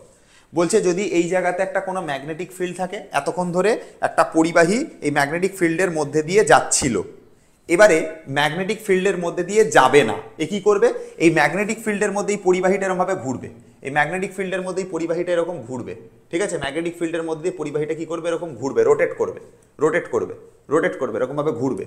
তো ম্যাগনেটিক ফিল্ডের মধ্যে যদি এই ম্যাগনেটিক ফিল্ডের মধ্যে দিয়ে কোনো পরিবাহী ঘোরে, তাহলে এটা একটা কি তৈরি করবে, একটা সার্কেল তৈরি করবে। তাহলে দেখো এই জায়গাতে একটা পি কিউ পরিবাহী রয়েছে, যেটা কিনা এর মধ্যে ঘুরছে, স্বাভাবিক বিষয়টা সার্কেল তৈরি হবে। তো মনে করো পি কিউ পরিবাহীটা প্রথমে এরকম একটা অবস্থায় ছিল, তো সেখান থেকে এই দিকে উঠলো, এই অবস্থান থেকে পি কিউ পজিশন থেকে ওপর দিকে কিউ ড্যাশ পজিশনে গেল, কিউ থেকে কিউ ড্যাশ পজিশনে গেল। তাহলে স্বাভাবিক বিষয়, এইটুকু জায়গার লেন্থকে আমি এল ধরলাম, এই জায়গার অ্যাঙ্গেলটা আমাদের থিটা, হ্যাঁ, এবার এই জায়গার চাপটাকে আমরা বার করতে চাইছি, কিউ ড্যাশের চাপটাকে আমরা বার করতে চাইছি। সবার আগে ভালো করে বুঝে নেবে, ঠান্ডা মাথায় বুঝে নেবে যে কিউ থেকে কিউ ড্যাশের কিন্তু খুব অল্প সময় গেছে, খুব অল্প সময়। তার মানে কিউ পজিশন আর কিউ ড্যাশ পজিশনটা খুব কাছাকাছি। তুমি এবার একটা কথা ভাবো, এই সার্কেলটার মধ্যে যদি কিউ আর যদি কিউ ড্যাশ পজিশন খুব কাছাকাছি হয়, আর এখানে যদি পি থাকে, ঠিক আছে, তুমি দেখো লক্ষ্য করে এই কিউ ড্যাশ পজিশন আর কিউ পজিশন যদি এই পয়েন্ট দুটো যদি খুব কাছাকাছি হয়, দেখো এটা একটা অনেকটা স্ট্রেট লাইনের মতন আচরণ করবে, এটা অনেকটা স্ট্রেট লাইনের মতন আচরণ করবে, এটা অনেকটা স্ট্রেট লাইন বা সরল রেখার মতন আচরণ করবে। তার মানে এই জায়গাতে যেটা কিউ ড্যাশ দেখতে পাচ্ছ, এটা অ্যাকচুয়ালি কি, বাস্তবে একটা সরল রেখা। আবার বৃত্তভাবে ভাবলে কি, এটা একটা চাপ। তো বৃত্তচাপের যে ফর্মুলা হয় সেটা হচ্ছে তোমার কি হয়, আর থিটা হয়। দেখো আমি তাই লিখে রেখেছি, বৃত্তচাপ মানে হয় R theta, S equal to R theta. এখানে এস কোনটা, এস হচ্ছে এই জায়গাটা, বৃত্তচাপটা কিউ ড্যাশ, তো এইখানে এস এর জায়গায় কিউ ড্যাশ লিখেছি। আর মানে হচ্ছে ব্যাসার্ধ, যেটা হচ্ছে এখানে এল, তাই আর এর জায়গাতে এল লিখেছি। আর এখানে যে কোণটা তৈরি হয়েছে ভেতরে, সেটা থিটা তৈরি হয়েছে, তাই কোণের জায়গায় থিটা লিখেছি, সবই ঠিক আছে। আচ্ছা, এবারে ভালো করে কথাটা বোঝো। আমরা পড়েছিলাম যে কৌণিক সরণ এটার মানে বোঝায় কৌণিক বেগ ইন্টু হচ্ছে সময়। কৌণিক সরণকে আমরা থিটা দিয়ে লিখি, কৌণিক বেগকে আমরা ওমেগা দিয়ে লিখি, আর সময়কে আমরা কি দিয়ে লিখি, ডিটি দিয়ে লিখি। তাহলে থিটার মান কত, ওমেগা ডিটি। দেখো থিটার জায়গায় বসিয়েছি ওমেগা ডিটি, এই যে থিটার জায়গায় ওমেগা ডিটি বসানো, এল এর জায়গাতে এল বসানো, আর কিউ ড্যাশ ঠিকই আছে। তাহলে কিউ ড্যাশের জায়গায় এল ওমেগা ডিটি বসাবো, এইখানটাতে এল ওমেগা ডিটি বসাবো। তাহলে ডিএ লিখলাম, হাফ লিখলাম পি থেকে কিউর মাপ হচ্ছে এল দৈর্ঘ্য, তাই এখানটাতে এল লিখলাম। কিউ ড্যাশের মান কত, কিউ ড্যাশের মান এল ওমেগা ডিটি, তাই কিউ ড্যাশের জায়গায় কত বসালাম, এল ওমেগা ডিটি বসালাম। হ্যাঁ স্যার ঠিক আছে, এতটুকু পর্যন্ত। এই ডিটিটাকে কি করব, ডি এর নিচে নিয়ে নেবো, তাই ডি এ বাই ডিটি এটা সমান হয়ে যাবে হাফ, দুটো এল গুণ হবে L square omega, half L square omega হবে এটার ভ্যালু, এইটুকু অবধি। ঠিক আছে, তাহলে কতটা ক্ষেত্রফল পরিবর্তন করছে এই পরিবাহীটা সেটা আমরা বার করলাম, ডিএ বাই ডিটি সমান half L square omega. But এখনো পর্যন্ত কিন্তু আমাদের সলিউশন হয়নি, কারণ প্রশ্নতে কিন্তু আবিষ্ট তড়িৎচালক বল জানতে চেয়েছে, মানে ইর মান জানতে চেয়েছে। আমরা তখন ই বার করিনি, আমি তখন ক্ষেত্রফলের পরিবর্তন ডিএ বাই ডিটি বার করেছি, এবার বার করব। এবারে দেখো আমরা জানি হচ্ছে যে ই ইজিক্যাল টু আমাদের যেটা ফর্মুলা হওয়া উচিত, ইটা পরে আসবে, আগে আমরা বার করি হচ্ছে ফাই। ঠিক আছে, ফাই ইজ ইকাল টু আমাদের যেটা ফর্মুলা হওয়া উচিত সেটা হচ্ছে BA, এটা হওয়া উচিত phi is equal to formula. এবার বোথ সাইড যদি টাইমের রেসপেক্টে ডেরিভেটিভ করি তাহলে হচ্ছে ডি ফাই বাই ডিটি, এখানে বিটা কনস্ট্যান্ট, চৌম্বক ক্ষেত্র ম্যাগনেটিক ফিল্ড তো একটা নির্দিষ্ট ম্যাগনেটিক ফিল্ডের মধ্যে সে ঘুরে বেড়াবে, তাই বিটা কনস্ট্যান্ট, বিটাকে বাইরে রাখবো, এর ডেরিভেটিভ করব ডি এ বাই ডিটি হবে। তোমরা জানো ডি ফাই বাই ডিটি মানে ই বোঝায়, বির জায়গাতে বি লিখবো, ডি এ বাই ডিটির মান কত, ডি এ বাই ডিটির মান বার করা হয়ে গেছে দেখো, হাফ এল স্কোয়ার ওমেগা। তাহলে ডি এ বাই ডিটির জায়গাতে বসাবো হাফ এল স্কোয়ার ওমেগা, সুন্দর করে সাজিয়ে লিখলে is equal to half B L square omega দাঁড়াবে, is equal to half B L square omega দাঁড়াবে। এটা হচ্ছে কি, যদি কোনো পরিবাহী যদি ম্যাগনেটিক ফিল্ডের মধ্যে ঘুরে বেড়ায়, এরকম ম্যাগনেটিক ফিল্ডের মধ্যে যদি রোটেট করতে থাকে কোনো একটা পরিবাহী, তাহলে সে কত ইএমএফ জেনারেট করে, সেই ইএমএফটা হচ্ছে half B L square omega, এই পরিমাণ ইএমএফ জেনারেট করে। ঠিক আছে, বেশ, এই জিনিসটা কি দেখো কি বলছে, বলছে কোনো কুণ্ডলীর মধ্যে দিয়ে, ঠিক আছে, তড়িৎ প্রবাহের সময় সঙ্গে পরিবর্তিত হলে, মানে যদি তড়িৎ প্রবাহ যদি সময়ের সাথে সাথে পরিবর্তিত হয়, মানে একটা কুণ্ডলী রয়েছে, একটা তার, এর মধ্যে যে কারেন্টটা যাচ্ছে দেখা যাচ্ছে কন্টিনিউয়াসলি কারেন্টের পরিবর্তন হচ্ছে। যদি এখন কারেন্টের পরিবর্তন হয় তাহলে ম্যাগনেটিক ফিল্ডেরও পরিবর্তন হয়, কারণ আমরা এটা জানি যে কারেন্ট গেলে তার চারপাশে ম্যাগনেটিক ফিল্ড জেনারেট হয়। তো ভাই যদি কারেন্টের চেঞ্জেস আসে তাহলে ম্যাগনেটিক ফিল্ডেরও চেঞ্জেস আসবে, সেটাই বলা হচ্ছে। এর মধ্যে দিয়ে যদি দেখো, আগে এই জিনিসটা ভালো করে ব্যাপারটা বোঝো, মনে করো এখানে একটা কারেন্টের তার রয়েছে, তো কারেন্টের তারের মধ্যে দিয়ে যদি এরকম ভাবে কারেন্ট যায় তাহলে এর চারপাশে ম্যাগনেটিক ফিল্ড তৈরি হবে, এর চারপাশে কি তৈরি হবে, ম্যাগনেটিক ফিল্ড তৈরি হবে, এরকম ভাবে ম্যাগনেটিক ফিল্ড তৈরি হবে। কারেন্ট যদি যায় তাহলে ম্যাগনেটিক ফিল্ড তৈরি হবে। এখন যদি কারেন্টের মধ্যে চেঞ্জেস আসে তাহলে ম্যাগনেটিক ফিল্ডের মধ্যেও চেঞ্জেস আসবে, কারেন্টের মধ্যে চেঞ্জেস আসলে ম্যাগনেটিক ফিল্ডের মধ্যেও চেঞ্জেস আসবে। ঠিক আছে, আশা করি ব্যাপারটা বোঝাতে পারলাম। আচ্ছা, এইবারে কি বলছে দেখো, কুণ্ডলীর মধ্যে দিয়ে তড়িৎ প্রবাহ মাত্রা সময়ের সঙ্গে পরিবর্তিত হলে কুণ্ডলীর সঙ্গে জড়িত চৌম্বক প্রবাহেরও পরিবর্তিত হবে। তড়িৎ চুম্বকীয় আবেশের ফলে কুণ্ডলীতে বিরুদ্ধ তড়িৎচালক বল আবিষ্ট হয়। ঠিক আছে, এবারে কি হয়, যখনই এই চৌম্বক প্রবাহের পরিবর্তন হয় তখন একটা না ব্যাক ইএমএফ এর সৃষ্টি হয়। ঠিক আছে, যখনই দেখা যায় যে এই ম্যাগনেটিক ফিল্ডের চেঞ্জ আসলো, তখন যদি ধরো সার্কিটের ভোল্টেজ এদিক বরাবর হলো, মানে ধরো এটা পজিটিভ এটা নেগেটিভ হলো, তো যখনই এইখানটাতে ম্যাগনেটিক ফিল্ডের চেঞ্জেস আসবে তখন এটা ব্যাক ইএমএফ সৃষ্টি হবে। ব্যাক ইএমএফ সৃষ্টি মানে এদিকে একটা নেগেটিভ ভোল্টেজ, এদিকে একটা পজিটিভ পোল, একটা নেগেটিভ একটা পজিটিভ পোলের সৃষ্টি হয়। এই ঘটনাটাকেই আমরা বলে থাকি সাবেশ, এই ঘটনাটাকে আমরা বলে থাকি হচ্ছে সাবেশ। ঠিক আছে, এই দেখো বলছে, দেখো ভালো করে পড়ে নাও এই জায়গাটা, দেখো কি বলছে, বলছে যে কোনো কুণ্ডলীর মধ্যে দিয়ে তড়িৎ প্রবাহ সময়ের সঙ্গে পরিবর্তিত হলে, তাই তো বললাম যে এর মধ্যে দিয়ে যে কারেন্ট যাবে সেটা যদি পরিবর্তন হয় তাহলে কুণ্ডলীর সাথে জড়িত চৌম্বক প্রবাহ পরিবর্তিত হয়, তাহলে এর মধ্যে যে ম্যাগনেটিক ফিল্ড থাকে সেটারও পরিবর্তন হবে। এই তড়িৎ চুম্বকীয় আবেশের ফলে কুণ্ডলীতে একটা বিরুদ্ধ বল বা ব্যাক ইএমএফ সৃষ্টি হয়, এই ঘটনাকে আবেশ বলে। ঠিক আছে, একটা ব্যাক ইএমএফ এর সৃষ্টি হয়, এই ঘটনাকে আমরা কি বলে থাকি, সাবেশ বলে থাকি। ঠিক আছে, বোঝাতে পারলাম। আচ্ছা, সাবেশ কিন্তু পরীক্ষার জন্য খুব ইম্পর্টেন্ট, আর সাবেশাঙ্ক এটার ডেফিনেশনটাও পরীক্ষার জন্য ইম্পর্টেন্ট। দেখো সাবেশাঙ্কের ডেফিনেশন এখানটাতে লেখা আছে। ঠিক আছে, সাবেশাঙ্কের যে রাশিমালা দেখা গেছে যে মানে তোমার কি বলবো, চৌম্বক প্রবাহ কারেন্টের সাথে সমানুপাতিক হয়। নর্মালি কি হয় আমি তোমাকে বলি, নর্মালি যেমন ভি সমানুপাতিক আই হয়, সেরকম চৌম্বক প্রবাহ হচ্ছে তোমার কি হয়, কারেন্টের সাথে না সমানুপাতিক হয়। আবার দেখো এইটাকে থেকে ভি কে যদি লিখি সমানুপাতিক তুলে দিলে যেমন এখানে একটা ধ্রুবক আর আসে, তারপরে আই লিখি, ঠিক এইখানটাতে ফাই লিখবো, সমানুপাতিক উঠে গেলে এখানে একটা ধ্রুবক এল আসবে, তার পাশে একটা আই আসবে। ঠিক আছে, এই যে এলটা এলো এটাকে আমরা সাবেশাঙ্ক বলি, এখানে যে আরটা এসেছিল এটাকে আমরা রোধ বলতাম। ঠিক আছে, তো এলটা কি এখানে, এলটা এখানে কনস্ট্যান্ট বা সাবেশাঙ্কের মতন কাজ করছে। ঠিক আছে, এবার ধরো কোনো বর্তনীর মধ্যে যেটা চৌম্বক প্রবাহ হয় সেটা কারেন্টের সাথে সমানুপাতিক চিহ্ন তুলে দিলে যেটা আসে সেটা হচ্ছে এল, এটাকে সাবেশাঙ্ক বলে।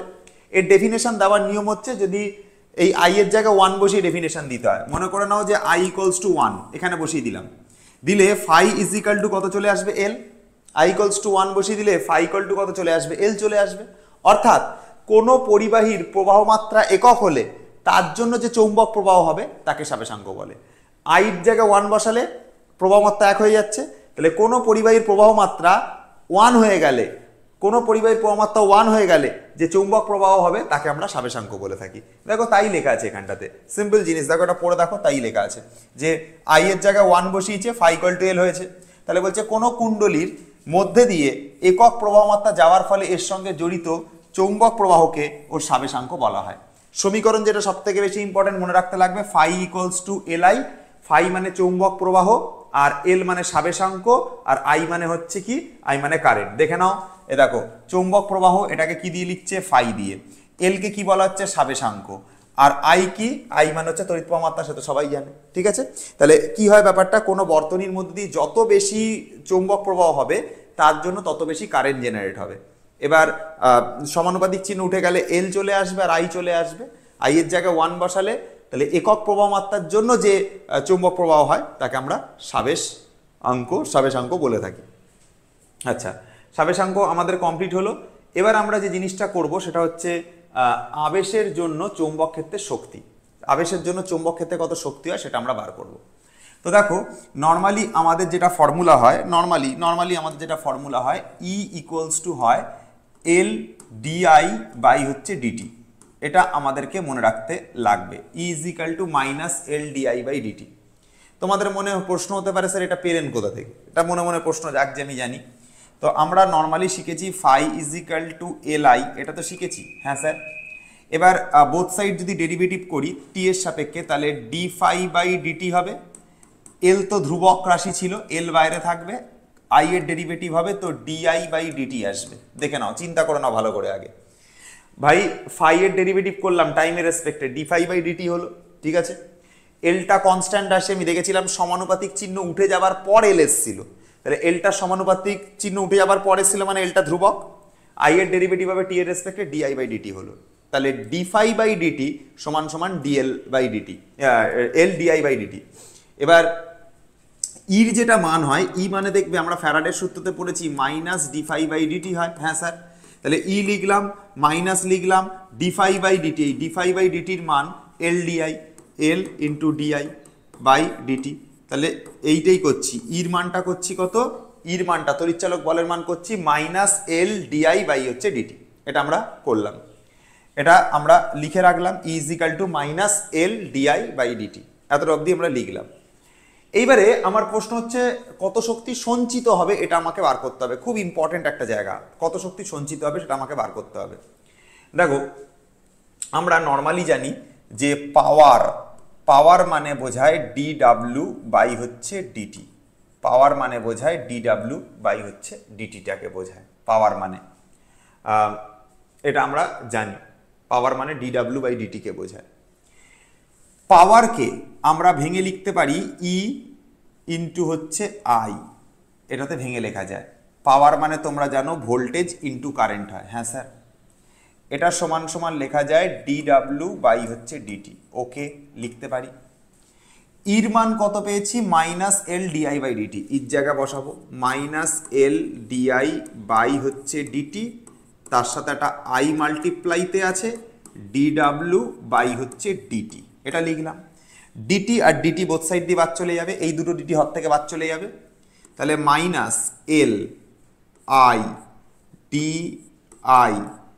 এখানে কত থাকলো, w থাকলো, এটা হলো, ওকে। এবার আমরা ডেরিভেটিভ ইন্টিগ্রেশন করছি বোথ সাইড, আমরা এবার ইন্টিগ্রেশন করছি।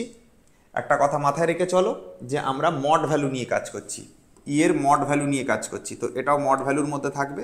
মড ভ্যালুর মধ্যে থাকার জন্য মাইনাসটা মারা যাবে, তো মাইনাসটা এখানে আমরা লিখবই না, ঠিক আছে।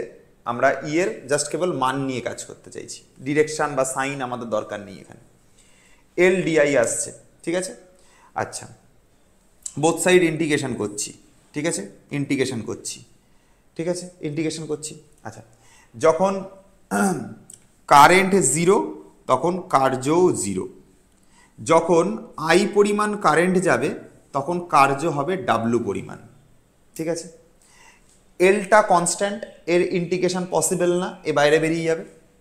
তো আমি এইখানটাতে বাকি ক্যালকুলেশন করছি, এল বাইরে বেরিয়ে গেল, আই ডিআই এর ইন্টিগ্রেশন করব, তো এর ঘাতে 1 আছে, তো কি হয় এর পাওয়ারের সাথে 1 যোগ হবে, তাহলে 2 হয়ে যাবে, সেই 2টাই আবার নিচে বসবে, তাহলে আই এর পাওয়ারে 2 হবে, সেই 2টাই আবার নিচে বসবে, ব্র্যাকেট লিখব, নিচে 0 আছে ওপরে আই আছে, নিচে 0 আছে ওপরে আই আছে, ইজিক্যাল টু ডিডাব্লিউ যদি ইন্টিগ্রেশন করা হয় শুধু ডাব্লিউ হবে, লিখলাম, নিচে কত আছে 0 ওপরে ডাব্লিউ, নিচে 0 ওপরে ডাব্লিউ, মান ফেলে দাও, এর মধ্যে 2টা কনস্ট্যান্ট বাইরে বার করে দাও,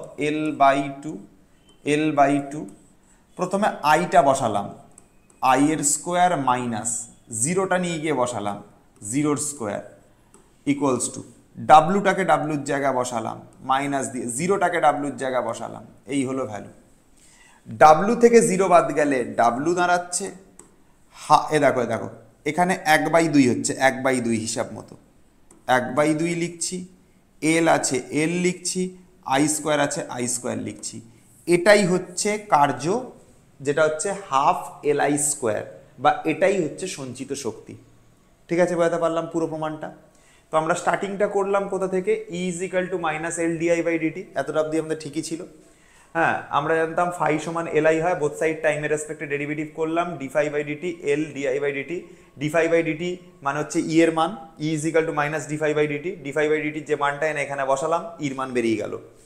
তো আমরা এটা লিখে রাখলাম যে E এর মান হচ্ছে এটা হয়, লিখে রাখলাম। এবার আমরা নর্মাল অঙ্ক শুরু করলাম, পাওয়ার সমান কার্য বাই সময়। ঠিক আছে, পাওয়ারের জায়গায় লিখলাম ভোল্টেজ ইন্টু কারেন্ট, মডে নিয়ে লিখেছি, ইর মান যেটা পেয়েছি সেটা এখানে বসিয়ে দিয়েছি, মড করার ফলে উঠে গেছে, LI/DI হয়ে গেছে, dW/dt থাকার কথা, dW/dt রয়েছে, dt কেটে দিয়েছি বোথ সাইড দিয়ে। এবার আমরা পেয়েছি কেবলমাত্র LI/DI, আর এখানে পেয়েছি dW, ইন্টিগ্রেশন করব বোথ সাইড, এখানেও ইন্টিগ্রেশন করেছি। যখন কোনো সাবেশের মধ্যে দিয়ে বা কোনো আবেশের মধ্যে দিয়ে কোনো কারেন্ট যাবে না, আই যখন 0 কার্য তখন 0, যখন আই কারেন্ট যাবে তখন কার্য ডাব্লু। এবার নর্মাল ইন্টিগ্রেশন করে ক্যালকুলেশন করে ডাব্লুর মান হাফ LI স্কোয়ার এসছে, হয়ে গেল, খেল খাতাম। আচ্ছা, নেক্সট দেখো, এবারে আমরা এখান থেকে আরেকটা জিনিস করব, সেটা হচ্ছে কুণ্ডলীর সলিনয়েডের জন্য সাবেশাঙ্ক বার করব, শক্তি ঘনত্ব বার করব। তার আগে সলিনয়েডের হচ্ছে সাবেশাঙ্ক বার করে নিই, তার আগে সলিনয়েডের সাবেশাঙ্ক বার করে নিই। সলিনয়েডের সাবেশাঙ্ক বার করবার জন্য আমি মনে করে নিচ্ছি আমাদের এখানে যে পরিবাহীটা রয়েছে সেই পরিবাহীর দৈর্ঘ্য L, এই পরিবাহীটার দৈর্ঘ্য কত, দৈর্ঘ্য হচ্ছে L, কতগুলো এর মধ্যে পাক রয়েছে, n সংখ্যক পাক রয়েছে, আর এর যে ক্ষেত্রফল সেটা হচ্ছে A। দেখে নাও, তাই লেখা আছে L দৈর্ঘ্য এবং A ক্ষেত্রফল বিশিষ্ট সলিনয়েডের পাক সংখ্যা n, এর মধ্যে দিয়ে I পরিমাণ কারেন্ট যাচ্ছে, এটা ধরে নিলাম। তাহলে সলিনয়েডটার দৈর্ঘ্য L, এর যে এরিয়া যদি কথা বলি, এই যে এরিয়ার যদি কথা বলি, এই এরিয়া হচ্ছে ক্যাপিটাল A, আর পাক সংখ্যা n, এর মধ্যে দিয়ে I পরিমাণ কারেন্ট যাচ্ছে। হলো, এতটা অবধি বুঝতে পেরেছ আশা করছি। এখন চৌম্বক ক্ষেত্রের যে মান হবে, চৌম্বক ক্ষেত্রের মান হচ্ছে B = μ0 NI। ঠিক আছে, এটা চৌম্বক ক্ষেত্রের নর্মালি মান। দেখো এই L দৈর্ঘ্যের মধ্যে কত পাক রয়েছে, n সংখ্যক, তাই লেখা আছে L দৈর্ঘ্যে পাক সংখ্যা n। একক দৈর্ঘ্যে পাক সংখ্যা কত হবে, একক দৈর্ঘ্যে পাক সংখ্যা হবে একটা গিয়ে n এর সাথে গুণ, Lটা গিয়ে ভাগ, n/L। এটা হচ্ছে একক দৈর্ঘ্যে পাক সংখ্যা, n/L কে স্মল n দিয়ে লেখা হয়। চৌম্বক ক্ষেত্রর মানে হচ্ছে B = μ0 NI, এটা আমরা সলিনয়েডের চৌম্বক ক্ষেত্র আমরা প্রমাণ করেছিলাম ম্যাগনেটিক ফিল্ড চ্যাপ্টারে। B = μ0 NI। এই যে স্মল n মানে কত, ক্যাপিটাল N/L, এখানে এনে বসিয়ে দাও, তাহলে B এর মান চলে আসবে μ0 N/L × I, এটা আমরা বার করে রাখলাম B এর মান।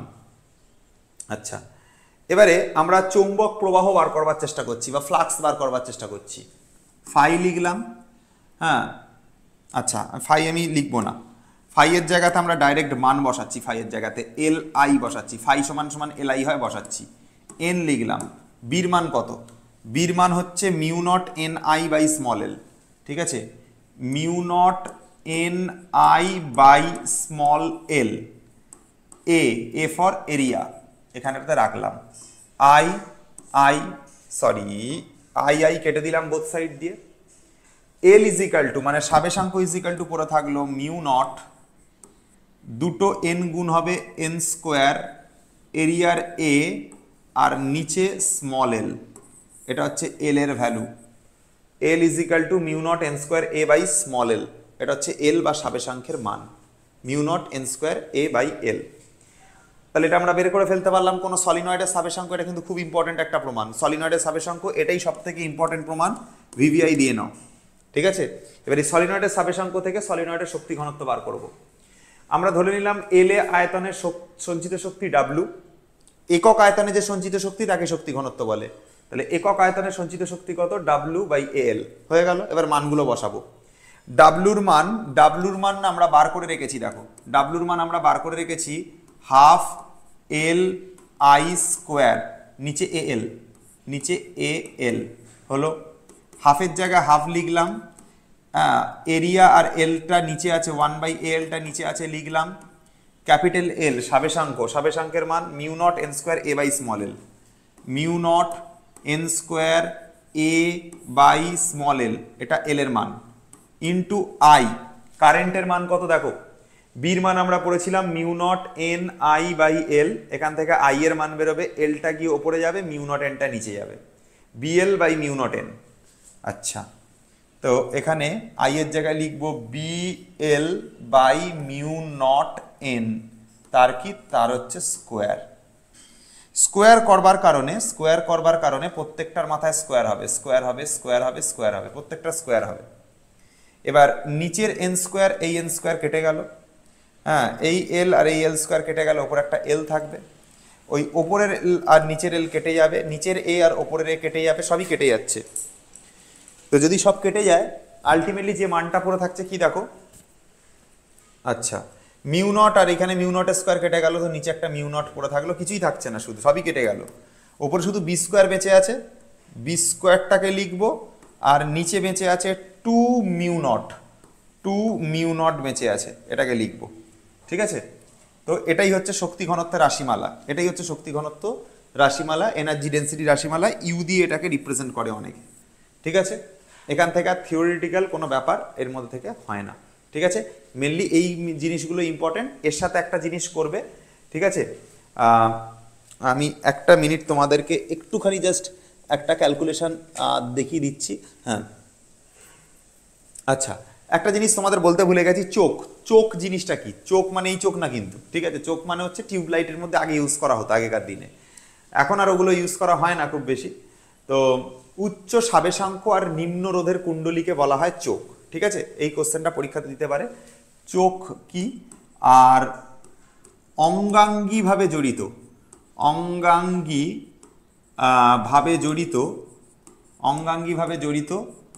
সলিনয়েডের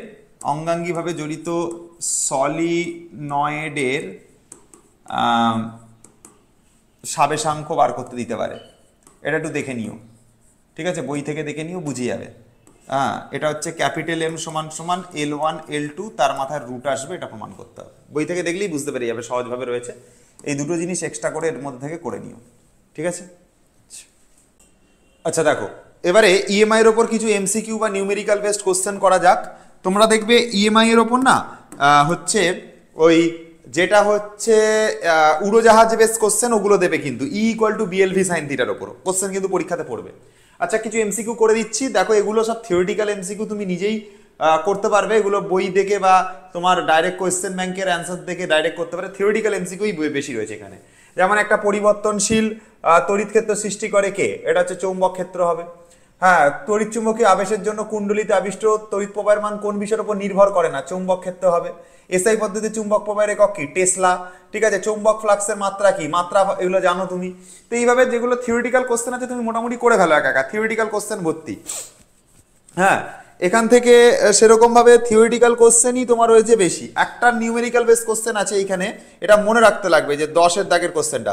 আর রোধের বর্তনীর মধ্যে টি সময় ধরে চুম্বক প্রবাহ পরিবর্তন ফাই থেকে ফাই প্লাস ডেল্টা ফাই হলে কি হবে? এটা হচ্ছে অপশন এ, ফাই বাই আর, এটা হবে, ঠিক আছে।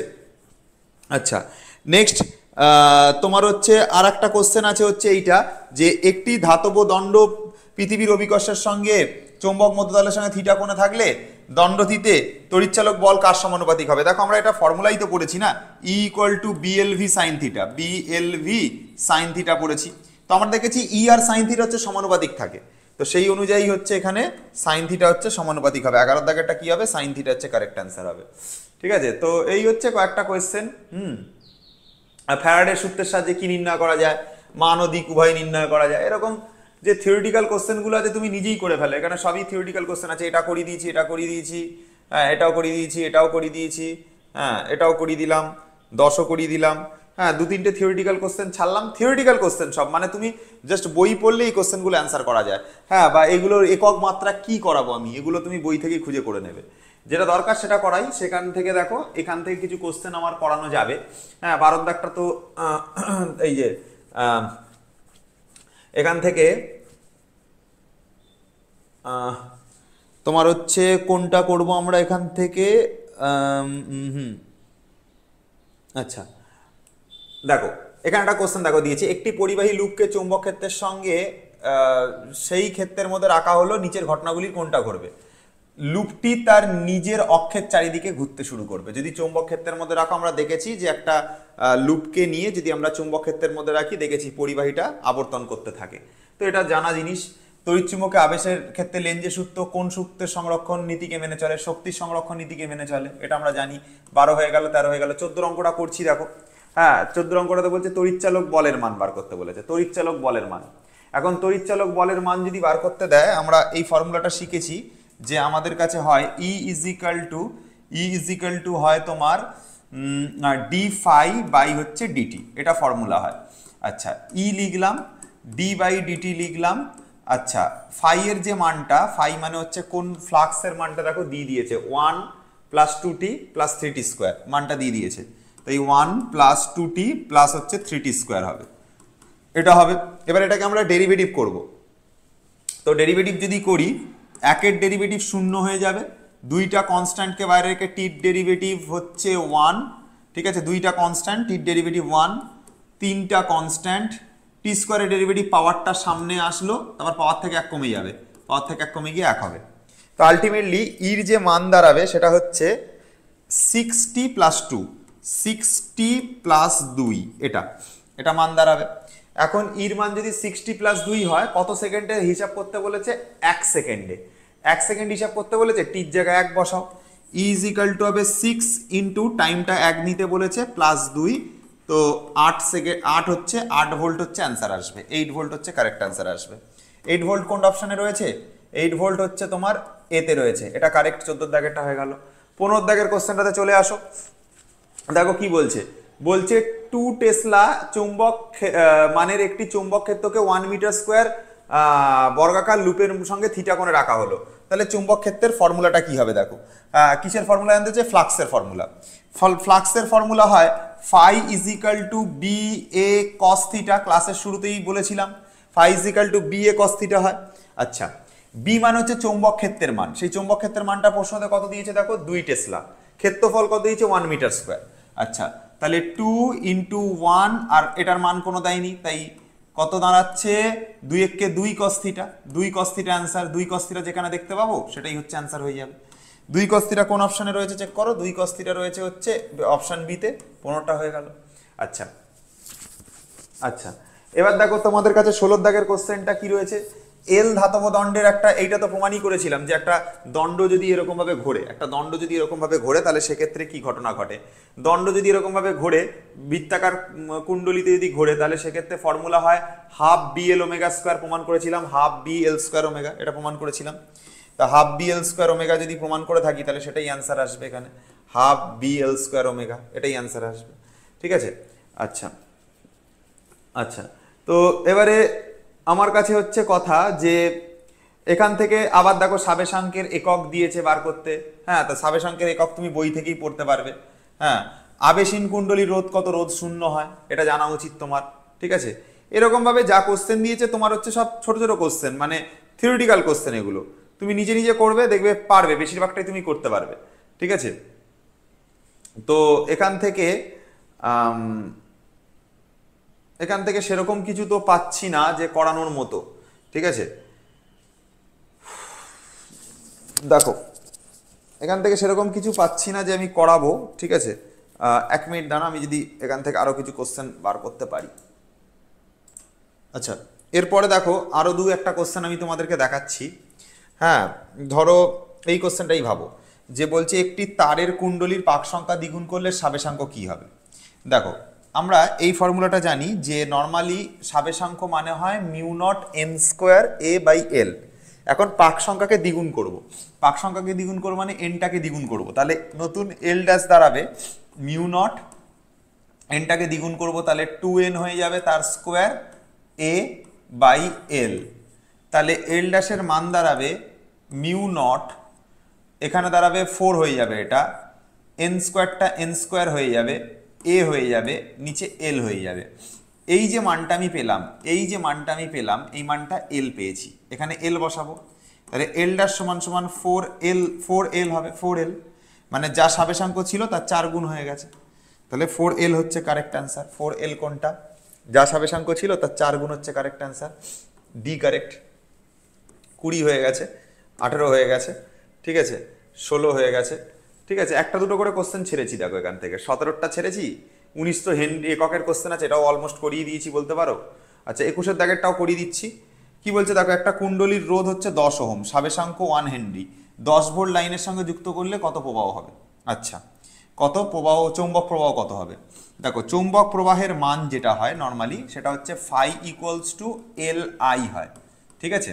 এবারে ফাই তো আমরা রাখবো, এটাই চৌম্বক প্রবাহ, এল এর জায়গায় এল লিখলাম, আই এর জায়গায় লিখলাম ভোল্টেজ বাই হচ্ছে রেজিস্ট্যান্স। এবারে দেখো ফাই এর যে মান লিখলাম, এল মানে হচ্ছে সাবেশাঙ্ক। সাবেশাঙ্ক প্রশ্নতে কত দিয়েছে? সাবেশাঙ্ক প্রশ্নতে কত দিয়েছে? সাবেশাঙ্ক প্রশ্নতে দিয়েছে হচ্ছে 1। আচ্ছা কুণ্ডলীর সাবেশাঙ্ক দিয়েছে 1 হেনরি। ভোল্টেজ কত দিয়েছে? ভোল্টেজ দিয়েছে দেখো, ভোল্টেজ দিয়েছে 10 ভোল্ট, রেজিস্ট্যান্স দিয়েছে 10 ওহম। তাহলে ভোল্টেজের জায়গায় দিয়েছে 10 ভোল্ট আর রেজিস্ট্যান্স দিয়েছে 10 ওহম। 10 10 কেটে দাও, 1 অ্যান্সার পড়ে থাকছে। ফাই সমান সমান কত? 1। তার মানে সাবেশাঙ্ক চৌম্বক প্রবাহের মান কত দাঁড়াচ্ছে? 1 দাঁড়াচ্ছে। চৌম্বক প্রবাহের মান কত দাঁড়াচ্ছে? 1 দাঁড়াচ্ছে, সি কারেক্ট, ঠিক আছে। তো এইভাবে আমরা মোটামুটি কোশ্চেনগুলোকে করলাম, ঠিক আছে। চলে আসবো হচ্ছে পরবর্তী কোশ্চেনে, পরবর্তী সেটে দেখো চলে আসছি আমরা এখান থেকে। যেমন এখানে একটা কোশ্চেন ভালো পাওয়া গেছে। আচ্ছা দেখো আগে কয়েকটা কোশ্চেন বলে দিই, যে হচ্ছে তোমার ডেড বিট গ্যালভানোমিটার যার উপর ভিত্তি করে কাজ করে, এটা হচ্ছে ঘূর্ণি প্রবাহের উপর বেস করে কাজ করে। টিউবলাইটে চোখ ব্যবহার করা হয় কেন? কারণ হচ্ছে তোমার প্রবাহমাত্রা বাড়িয়ে যাতে জ্বলতে সাহায্য করে, প্রবাহমাত্রা বাড়িয়ে জ্বলতে সাহায্য করা হচ্ছে ধর্ম। 31 করে দিলাম, ঠিক আছে। আচ্ছা এটা তুমি করে নেবে হচ্ছে, এটা দিয়ে দিয়েছে আর 5 অ্যাম্পিয়ার দিয়ে দিয়েছে, তাহলে তুমি হাফ এল আই স্কোয়ার দিয়ে করে নেবে। সঞ্চিত শক্তির পরিমাণ বলেছে তো, তো কার্যের মানটা বার করবার জন্য তুমি W is equal to half L, L মানে কত? 0.04, আর আই স্কোয়ার মানে 5 স্কোয়ার মানে হচ্ছে 25 লিখলাম একবারে। এখান থেকে পয়েন্ট তুলে 100 নিয়ে নিলাম, 4 25 100 হয়, এটাই 100 সাথে কেটে যাবে, হাফ অ্যান্সার থাকছে, হাফ অ্যান্সার থাকছে, ঠিক আছে, হাফ অ্যান্সার থাকছে। তাহলে 28টা তোমার কোনটা হচ্ছে? 28টা তোমার ডি হয়ে যাচ্ছে, তাই না? 28টা ডি হয়ে যাচ্ছে, কোনোটি না। হ্যাঁ ঠিকই করেছি, ঠিক আছে। তাহলে কি করবে, এখানে আমাদেরকে শক্তি জানতে চেয়েছিল বা কার্য জানতে চেয়েছিল, তার ফর্মুলা হয় half L I square, half W is equal to কি হয়? Half L I square. L এর মান কত? এল এর মান হচ্ছে 0.04 হেনরি, এখানে বসিয়েছি। আই মানে কারেন্ট, কারেন্ট কত? 5 অ্যাম্পিয়ার, এখানে বসিয়েছি। তারপর নর্মাল ক্যালকুলেশন করে আমাদের আনসার হাফ এসছে, হয়ে গেল 28টা। 29 দাগের কোশ্চেনটা করা যাক, এটা ভালো প্রশ্ন আছে। বলছে যে 10 ওহম রোধের একটি বর্তনীর সঙ্গে এত ফ্লাক্স এত সময় অনুযায়ী পরিবর্তিত হয়। ফায়ার মান এটা দিয়েছে, তাহলে 0.05 সেকেন্ডে তড়িৎ প্রবাহের মান কত? দেখো খুব ভালো একটা প্রশ্ন। নর্মালি আমরা ফাই ইজিক্যাল টু যেটা করি, ফাই এর মান দিয়েছে 6t স্কোয়ার, তারপর দিয়েছে -5t প্লাস হচ্ছে 1। দেখো আমরা ই সমান সমান বুঝি মাইনাস ডি ফাই বাই হচ্ছে ডিটি, এটা বুঝি। তাহলে E is equal to minus D by dt, আর এখানে ফাই এর যে মান 6t square 5t plus 1, 6t square plus 5t plus হচ্ছে 1, এটা। এবারে দেখো ই মানে তো হচ্ছে বিভব পার্থক্য, বিভব পার্থক্যকে কারেন্ট ইন্টু রেজিস্ট্যান্সে ভেঙে লেখা যায়। বিভব পার্থক্য লিখলাম কারেন্ট ইন্টু রেজিস্ট্যান্সে ভেঙে লিখলাম, মাইনাস লিখলাম। তারপরে দেখো 6টা কনস্ট্যান্ট, ব্র্যাকেট দেখে করছি, 6টা কনস্ট্যান্ট, টি স্কোয়ারে যদি ডেরিভেটিভ করি পাওয়ারটা সামনে আসবে আর পাওয়ার থেকে 1 কমে যাবে, তাহলে শুধু টি হবে। প্লাস 5টা কনস্ট্যান্ট, টির ডেরিভেটিভ 1 হয়ে যাবে আর একের ডেরিভেটিভ 0 হয়ে যাবে। এই হয়ে গেল ডেটা। এইবারে তোমাকে দেখো এখানটাতে কি কি ডেটা দেওয়া আছে আর কি কি বার করতে দিয়েছে। প্রবাহ মাত্রার মান বার করতে দিয়েছে, টাইমটা দিয়ে দিয়েছে, রোধ দিয়ে দিয়েছে। আচ্ছা, রোধ 10 ওহম বলা আছে, দেখো রোধ 10 ওহম বলা আছে, তাই I ইন্টু 10 লিখলাম ইজিক্যাল টু মাইনাস 12 লিখলাম, 6 দুগুণে 12। টাইমের মান কত দিয়েছে? 0.25 সেকেন্ড। 0.25কে 1/4 লেখা যায়, 1/4 লিখলাম। হ্যাঁ, এখানে -5 হবে, এটা +5 না, এই জায়গাটা -5 আছে, সরি এই জায়গাটা -5 আছে, মাইনাস মাইনাস, তো এখানে মাইনাস থাকলো 5 এই। আচ্ছা, 4 আর 12 কেটে গেলে এখানে 3 থাকবে, 3 থেকে 5 বাদ গেলে, 3 থেকে বিয়োগ গেলে 5, এখানে -2 হবে, এখানকার মাইনাসের সাথে মিলে +2 হয়ে যাবে। তো 10I সমান সমান +2 হবে, 10টার তলায় যাবে, তো I সমান সমান হবে 2/10, মানে অ্যান্সার আসবে 0.2। ঠিক আছে, তাহলে আরেকবার বলে দিচ্ছি, E মানে হয় -d∅/dt। ফাই এর মানটা এখানে রেখে ডেরিভেটিভ করলাম, করার পরে টাইম যেটা 0.25 বলা আছে, টাইমের জায়গাতে এই যে টাইমের জায়গাতে 0.25 বা 1/4 বসিয়ে দিলাম, একই ব্যাপার। রেজিস্ট্যান্স 10 বলা আছে, ইটাকে I ইন্টু আর এ ভেঙে লিখলাম, আর এর জায়গায় 10 বসালাম, তারপর নর্মাল ক্যালকুলেশন করে যেটা I এর মান, সেই I এর মানটা বার করলাম, 0.2 অ্যান্সার। 0.2 অ্যান্সার মানে কোন অ্যান্সারটা কারেক্ট? Option D correct. ঠিক আছে, 29ও করিয়ে দিলাম। তাহলে 4টে কোশ্চেনই হয়ে গেল, 31 অবধি মোটামুটি আমাদের শেষ। তাহলে 30খানা এমসিকিউ আছে, করিয়ে দিলাম, বেশিরভাগই তার মধ্যে থিওরি, 2-4টে আছে যেটা হচ্ছে নিউমেরিক্যাল বেসড কোশ্চেন। এবারে তোমরা একটা কাজ করবে, এখান থেকে না 2-3টে জিনিস করবে, আমি বাড়িতে বলে রাখছি যে জিনিসগুলো করবে। সেটা হচ্ছে, তোমরা দেখবে এটার ওপর হচ্ছে বিমানের ওপর যে অঙ্কগুলো রয়েছে, বিমানের ওপর যে অঙ্কগুলো রয়েছে, হ্যাঁ, মানে তোমার E = BLV sin থিটা, এইরকম টাইপের যে কোশ্চেনগুলো রয়েছে, এই টাইপের কোশ্চেনের ওপর নিউমেরিক্যাল কিন্তু করবে, খুব প্র্যাকটিস করবে। কিছুই না, ই মানে তড়িৎচালক বল, দেখবে মান জানতে চাইবে, বি বা এল ভি এগুলোর মান দেওয়া থাকবে, থিটার মান দেওয়া থাকবে, বসিয়ে মান ক্যালকুলেশন করবে। অনেক সময় এরকম হতে পারে ইটা বলা নেই, হ্যাঁ, থিটাটা বলে দিয়েছে, বি বলে দিয়েছে, এল এর মান জানতে চাইতে পারে। তো এই হচ্ছে কথা, এই সমীকরণের মধ্যে 3টে ডেটা দিয়ে দেবে, একটা ডেটার মান বার করতে দেবে। মেন কথা, বিমানের যে অঙ্কগুলো E = BLV sin থিটা, এই টাইপের প্রশ্ন কিন্তু খুব ইম্পর্টেন্ট, পরীক্ষার জন্য আসতে পারে এখান থেকে। আর এইবারে হচ্ছে EMI মানে বেশি ইম্পর্টেন্ট এসির তুলনায়, কারণ আগের বারে এসি থেকে কোশ্চেন এসছে, তো এবারে EMI থেকে আসার চান্স বেশি আছে। আচ্ছা, আমরা এখন করতে চলেছি তোমাদের জন্য হচ্ছে এসি, অর্থাৎ অল্টারনেটিং কারেন্ট। দেখো, অল্টারনেটিং কারেন্ট চ্যাপ্টারটা এতটাই বড় যে এই চ্যাপ্টারটাকে তুমি চট করে শিখতে পারবে না, ঠিক আছে? তবে আমি এই চ্যাপ্টারটাকে ওয়ান শটের মধ্যে যথেষ্ট সহজভাবে বোঝানোর চেষ্টা করছি, যাতে তোমরা বুঝতে পারো, এবং মেন যে জায়গাগুলো যেগুলো থেকে পরীক্ষায় প্রশ্ন আসতে পারে, সেই জায়গাগুলোকে মেনলি করানোর চেষ্টা করছি। এই চ্যাপ্টার থেকে মেনলি যেটা পড়ে সেটা হচ্ছে নিউমেরিক্যাল, তো নিউমেরিক্যালগুলোকেই বেশি করে করাবো, যাতে তোমাদের একটা বেস তৈরি হয়ে যায়। দেখো, সবার আগে বলি অল্টারনেটিং কারেন্ট জিনিসটা কি। অল্টারনেটিং কারেন্ট মানে হচ্ছে এসি বা অল্টারনেটিং কারেন্ট, এই কথাটার মানে হচ্ছে, ধরো কোনো প্রবাহ রয়েছে, সেটা সময়ের সঙ্গে সঙ্গে সে কি করছে, সে তার অভিমুখকে পরিবর্তন করছে, ঠিক আছে? কখনো পজিটিভ সাইকেল, কখনো নেগেটিভ সাইকেল, কখনো পজিটিভ কখনো নেগেটিভ। এরকম যদি হয় যে সময়ের সঙ্গে সঙ্গে সে তার সময়ের সঙ্গে সঙ্গে সে তার অভিমুখ পরিবর্তন করে, তাহলে সেই সার্কিটকে, সেই কারেন্টকে আমরা বলবো কি, অল্টারনেটিং কারেন্ট। আর যেটা ডিসি কারেন্ট থাকবে, সেটা কিন্তু এরকম, তার গ্রাফ কিন্তু কিরকম হবে, তার গ্রাফ হবে এরকম স্ট্রেট লাইন গ্রাফ। সে কিন্তু সময়ের সাথে সাথে কিন্তু তার অভিমুখকে পরিবর্তন করবে না, সে কি করবে, একই ডিরেকশনে সেটা চলতে থাকবে। এটা হচ্ছে নর্মাল ডিসি কারেন্টের ক্ষেত্রে। আর এসি কারেন্টের ক্ষেত্রে কি হয়, সময়ের সাথে সাথে সে তার অভিমুখকে কি করে, পরিবর্তন করে, তাই জন্যই সেটা এসি কারেন্ট। অল্টারনেট করে হয়, অল্টারনেট ভাবে পজিটিভ একবার নেগেটিভ, আবার পজিটিভ একবার নেগেটিভ, অল্টারনেট ভাবে চলছে, তাই এটা অল্টারনেটিং কারেন্ট। আর এটা পরিবর্তন করে না মুখ, তাই এটা হচ্ছে ডিসি কারেন্ট বা ডাইরেক্ট কারেন্ট। তো মেন কথা, এই এসি কারেন্ট চ্যাপ্টারটাতে আমরা যেটা পড়তে চলেছি সেটা হচ্ছে আরএলসি সার্কিট, যেটা আমাদের থেকে পরীক্ষার প্রশ্ন আসবে। কি পড়বো? আরএলসি সার্কিট পড়বো। 1 মিনিট দাঁড়াও তো, 1 সেকেন্ড দাঁড়াও। আরএলসি সার্কিট নিয়ে আমরা পড়াশোনা করছি, ঠিক আছে? তো দেখো, আরএলসি সার্কিট আমরা এখন পড়ছি। তো চার্জটা, হ্যাঁ, তো আরএলসি সার্কিট পড়বার যে নিয়ম, সেটা হচ্ছে দেখে নাও, আরএলসি সার্কিট মানে কি, তার মধ্যে রেজিস্ট্যান্স থাকবে, তার মধ্যে ইন্ডাকটেন্স থাকবে এবং তার মধ্যে ক্যাপাসিটেন্স থাকবে, তিনটেই থাকবে। রেজিস্ট্যান্স থাকবে, ঠিক আছে, তার সঙ্গে সঙ্গে ইন্ডাক্টর থাকবে একখানা, তার সঙ্গে সঙ্গে একটা ক্যাপাসিটার থাকবে। তাই জন্যই এই সার্কিটটাকে কি নামে ডাকা হয়, R L C, resistor, inductor, capacitor, তিনটে জিনিস থাকবে এবং এখানে একটা অল্টারনেটিং ভোল্টেজ সোর্স লাগানো থাকবে। এখান থেকে যে কারেন্ট যাবে সেই কারেন্টের ইকুয়েশনকে সবসময় I equal to I naught sine omega t দ্বারা রিপ্রেজেন্টেশন করা হয়। তাহলে ভালো করে ব্যাপারটা বুঝে নাও। নর্মালি আমরা তিনটে জিনিসের জন্য দেখতে পাবো, আর এর জন্য, রেজিস্ট্যান্সের জন্য কেস দেখতে পাবো, ইন্ডাক্টরের জন্য কোনো কেস দেখতে পাবো এবং ক্যাপাসিটরের জন্য কোনো কেস দেখতে পাবো। তো তিনটের জন্য যদি কেস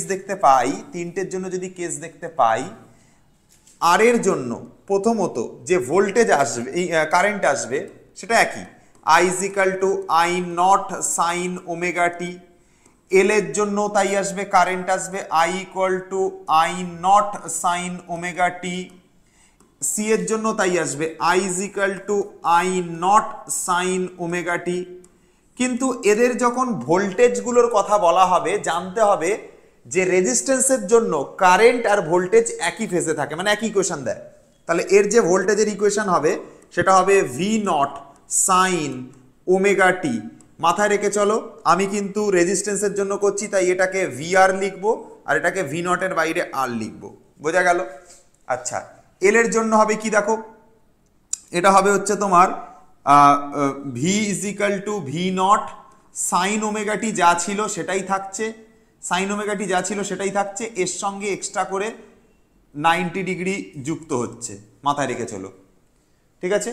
ক্যাপাসিটারের জন্য 90 ডিগ্রি মাইনাস হবে ভোল্টেজের ইকুয়েশন থেকে। ক্যাপাসিটারের জন্য যে ভোল্টেজের ইকুয়েশন হবে সেটা হবে V naught sine omega t যা ছিল তার থেকে বিয়োগ হবে 90 ডিগ্রি। এইটা হচ্ছে ইকুয়েশন আসবে, ঠিক আছে। আমি আরেকবার কথাটা বলে দিচ্ছি, ইন্ডাক্টরের জন্য এই যে ইকুয়েশন ছিল তার সাথে 90 ডিগ্রি যোগ হবে, ক্যাপাসিটরের জন্য এই যে ইকুয়েশন ছিল ওমেগা টি ছিল তার থেকে 90 ডিগ্রি বিয়োগ হবে, এইটুকুই জিনিস। ইন্ডাক্টরের জন্য এটাকে ভিএল দিয়ে লিখবো আর এটাকে ভি নট এল লিখবো, এটার জন্য এটাকে ভি নট সি লিখবো আর এটাকে ভিসি লিখবো, হয়ে গেল। এটা হচ্ছে ইকুয়েশন নাম্বার 2 গেল। ইকুয়েশন নাম্বার 3 যেটা আমি পারবো সেটা হচ্ছে আমাদের প্রত্যেকের জন্য একই ইকুয়েশন আসবে। আচ্ছা, এখান থেকে আমাদের যেটা জানতে লাগবে যে তোমাদের হচ্ছে যে জিনিসটা কাজে লাগবে, এখান থেকে মোটামুটি এই দুটো জিনিস হচ্ছে মেন ফর্মুলা। হ্যাঁ, যতটা অবধি আমি করালাম এই দুটো জিনিস হচ্ছে মেন ফর্মুলা, ঠিক আছে। এই দুটো জিনিস হচ্ছে মেন ফর্মুলা, দেখো ভালো করে, এই দুটো জিনিস হচ্ছে আমাদের কি মেন ফর্মুলা। এবারে আমি তিনজনের জন্য যেগুলো কমন ফর্মুলা সেগুলো লিখছি, একটুখানি মন দিয়ে শোনো। আচ্ছা, তিনজনের জন্য যেটা কমন ফর্মুলা সেটা হচ্ছে 3 নাম্বার হচ্ছে আই আর এম এস, এটা সমান সমান আমরা লিখবো আই নট বাই রুট 2। এখানে আই নট মানে হলো পিক কারেন্ট বা শীর্ষ মান, ঠিক আছে। যদি আমাদেরকে দিয়ে দেয় কখনো ভি আর এম এস, একই কাজ করব ভি নট বাই রুট 2। এখানে তোমার হচ্ছে এই আই নটটা কি শীর্ষ মানকে শো করছে, শীর্ষ মান কারেন্টের যেটা সর্বাধিক মান হয় শীর্ষ মান এটা। আই আর এম এস মানে কি, এটা হচ্ছে রুট মিন স্কোয়ার কারেন্ট, ঠিক আছে। I R M S R V R M S এর মান বার করতে হলে একই স্টাইলে বার করা হবে, আই নট বাই রুট 2 অথবা ভি নট বাই রুট 2। বুঝতে পারলাম? 4টে ইকুয়েশন হলো। 5 নাম্বার ইকুয়েশন আমরা জেড দেখতে পাবো, জেডটাকে আমরা বলে থাকি প্রতিরোধ বা ইম্পিডেন্স। এটার ইকুয়েশন হয় R square plus X L minus X C, তার হচ্ছে কি, তার হচ্ছে স্কোয়ার করে তার রুট। জেড মানে কি, জেড মানে হচ্ছে প্রতিরোধ, জেড মানে কি, জেড মানে হচ্ছে প্রতিরোধ, বা এটাকে ইংরেজিতে কি বলা হয়, ইম্পিডেন্স। ইংরেজিতে কি বলা হয়, ইম্পিডেন্স। ফর্মুলাগুলো জাস্ট মনে রাখলেই তোমার কাজ মিটে যাবে। জেড মানে প্রতিরোধ বা ইম্পিডেন্স, এর মান হয় root under R square plus XL minus XC, তার হচ্ছে হোল স্কোয়ার। আচ্ছা, এবার দেখো 6 নাম্বার, এক্সএল কে বলা হয়, এক্সএল মানে হচ্ছে ওমেগা এল, আর 7 নাম্বার এক্সসি মানে হয় 1 বাই ওমেগা সি। এক্সএলটা কি জিনিস, আবেশজনিত প্রতিঘাত। এক্সএলটা কি জিনিস, আবেশজনিত প্রতিঘাত, আবেশজনিত প্রতিঘাত। এক্সিটা কি জিনিস, ধারকজনিত প্রতিঘাত, ধারকজনিত প্রতিঘাত। এক্সএল এক্সি হয়ে গেল। নেক্সট 8 নম্বরে আসবে cos ফাই, যেটার মানে দাঁড়াবে r/z। এটাকে আমরা বলে থাকি পাওয়ার ফ্যাক্টর। কোনটাকে পাওয়ার ফ্যাক্টর বলে? পাওয়ার ফ্যাক্টর বাংলায় বলা হয় ক্ষমতা গুণক। কোনটাকে বলে? cos ফাইটাকে বলে। cos ফাই সমান হচ্ছে r/z। আচ্ছা, এটা ছাড়া ইকুয়েশন আর একটা কন্ডিশন হয় অনুনাদের শর্ত। 9 নাম্বার অনুনাদের শর্ত। অনুনাদ যখন হয়, ঠিক আছে, যখন অনুনাদ দেখা যায় সার্কিটের মধ্যে, তখন নাকি এই এক্সএল আর এক্সির মান সমান হয়ে যায়। অর্থাৎ এক্সএল আর এক্সি এই দুটো মান সমান হয়ে যায়। মানে একটা আরএলসি সার্কিট তখন নর্মাল বিশুদ্ধ সার্কিটের মতন আচরণ করে। ঠিক আছে, নর্মাল বিশুদ্ধ রোধযুক্ত সার্কিটের মতন আচরণ করে। ঠিক আছে, দেখো আরএলসি সার্কিটের জন্য রোধের ফর্মুলা, আরএলসি সার্কিটের জন্য রোধের ফর্মুলা কি করেছি? হ্যাঁ করেছি। কত? আর স্কোয়ার এক্সএল মাইনাস এক্সি তার হোল স্কোয়ার। এটা নর্মাল আরএলসি সার্কিটের রোধের ফর্মুলা। যখন অনুনাদ দেখা যাবে তখন এক্সএল আর এক্সি সমান হয়ে যাবে, মানে এক্সএল যত আর এক্সি তত সেম হয়ে যাবে। তো এই জায়গাটা 0 হয়ে যাবে। তাহলে আর স্কোয়ার শুধু পড়ে থাকবে, তার রুট করলে শুধু আর বেরিয়ে আসবে, জেড আর আর সমান হয়ে যাবে তখন। আচ্ছা, তো এবার দেখো এক্সএল আর এক্সি তখন সেক্ষেত্রে কি হয়? সমান হয়ে যায়। এবার ভালো করে ব্যাপারটা বোঝো, এটা অনুনাদের শর্ত। এক্সএল এর মান কত ছিল? ওমেগা এল, লিখলাম ওমেগা এল। এক্সির মান কত ছিল? 1/ওমেগা সি, এখানে লিখলাম 1/ওমেগা সি। হ্যাঁ, এবার দেখো এই যে ওমেগাটাকে তুলে দিলাম, এলটাকে নামিয়ে দিলাম। এই ওমেগাটাকে এই ওমেগার সাথে গুণ করে ওমেগা স্কোয়ার লিখছি, এলটাকে নিচের সাথে নামিয়ে দিচ্ছি, দিয়ে এলসি লিখছি। তো এখান থেকে শুধু ওমেগা কত আসবে? স্কোয়ার তুলে দেবো, তাহলে পাশে রুট চাপবে, 1/√LC, 1/√LC দাঁড়াচ্ছে, 1/√LC দাঁড়াচ্ছে। এই যে এলটা, এটা ওমেগার জায়গায় লিখছে, আর ওমেগাটা গিয়ে ওমেগার সাথে গুণ করে ওমেগা স্কোয়ার লিখছি। স্কোয়ার তুলে দিলাম, তাহলে নিচে রুট চাপবে, √LC আসবে ওমেগার মান। ঠিক আছে, তাহলে এটা গেল। আচ্ছা, 10 নাম্বার হচ্ছে কি? এই ওমেগা সমান সমান আমরা বলতে পারি 2πf, যেখানে এফ মানে কি? কম্পাঙ্ক বা হচ্ছে ফ্রিকোয়েন্সি। এফ মানে কি? এফ মানে হচ্ছে কম্পাঙ্ক বা হচ্ছে ফ্রিকোয়েন্সি। 10টা ফর্মুলা হলো। আর কোনো ফর্মুলা আমার তো আপাতত মাথায় আসছে না। আর কোনো ফর্মুলা নেই আপাতত, আর নেই। ঠিক আছে, আচ্ছা, এই 10টা ফর্মুলা দিয়েই আমাদের যত এসি কারেন্টের অঙ্ক থাকবে আমরা আরামসে নামাবো। ফর্মুলাগুলো ভালো করে দেখে নাও, পারলে স্ক্রিনশট মেরে নাও। আমি সরে যাচ্ছি, ঠিক আছে, স্ক্রিনশট মেরে নাও। আরএলসি সার্কিটের যা অঙ্ক থাকবে সব অঙ্ক এই ফর্মুলার উপর বেস করে, 10টা ফর্মুলার উপর বেস করেই অঙ্ক হবে। তাহলে আরএলসি সার্কিটের মধ্যে কি থাকছে? রেজিস্ট্যান্স থাকছে, ইন্ডাক্টর থাকছে, ক্যাপাসিটেন্স থাকছে। তাহলে তিনজনের জন্য কারেন্টের ইকুয়েশন সেম, ভোল্টেজের ইকুয়েশন একটু ডিফারেন্ট আছে, যে ভোল্টেজের ইকুয়েশন রেজিস্ট্যান্সের ক্ষেত্রে সেম হয়, ইন্ডাক্টরের ক্ষেত্রে দেখা যায় কারেন্টের যা মান থাকে তার থেকে 90 ডিগ্রি বেশি, আর ক্যাপাসিটরের ক্ষেত্রে দেখা যায় যে কারেন্টের যা মান থাকে তার থেকে 90 ডিগ্রি কম। ব্যাস, বাকি যা মান মনে রাখতে হবে। IRMS সমান I0/√2, VRMS সমান V0/√2, Z সমান √R² plus XL minus XC²।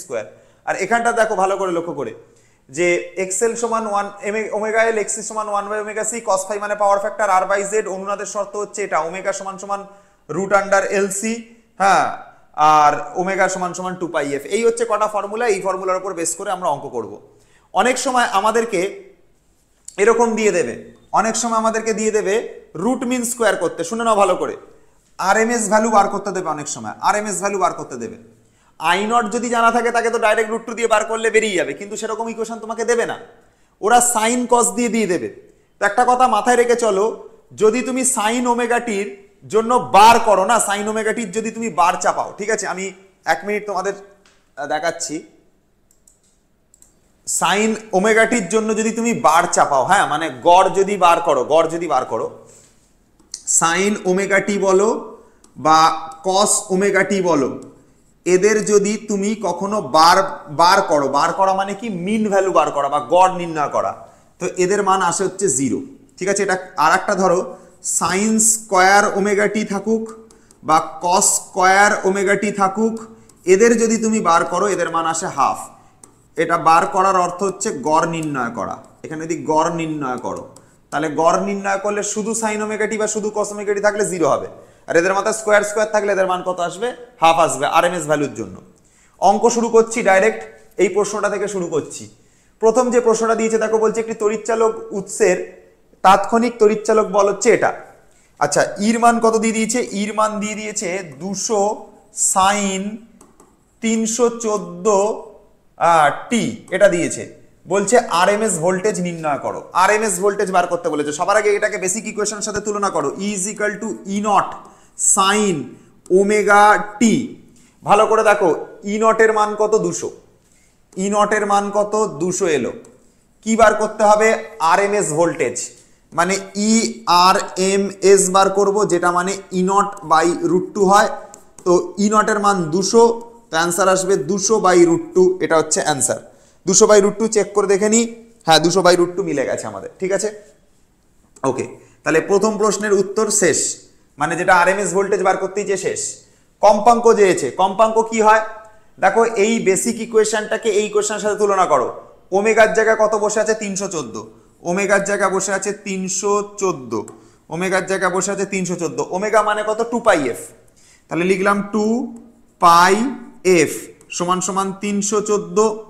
ভালো করে দেখো, পাইয়ের মান হয় যদি বসাও 3.14 ইজিক্যাল টু 314। হ্যাঁ স্যার, পয়েন্ট তুলে দিলে নিচে 100 আসবে। ওকে বাবু, ঠিক আছে। আর এখানে একটা ফ্রিকোয়েন্সি রাখলাম গুণে, 2 এর জায়গায় 2 রাখলাম, পাইয়ের মান 3.14, পয়েন্ট তুলে 100 নিলাম, ফ্রিকোয়েন্সির জায়গায় ফ্রিকোয়েন্সি রাখলাম, 314 এর জায়গায় 314 রাখলাম। এটা কেটে যাবে, 1 থাকবে।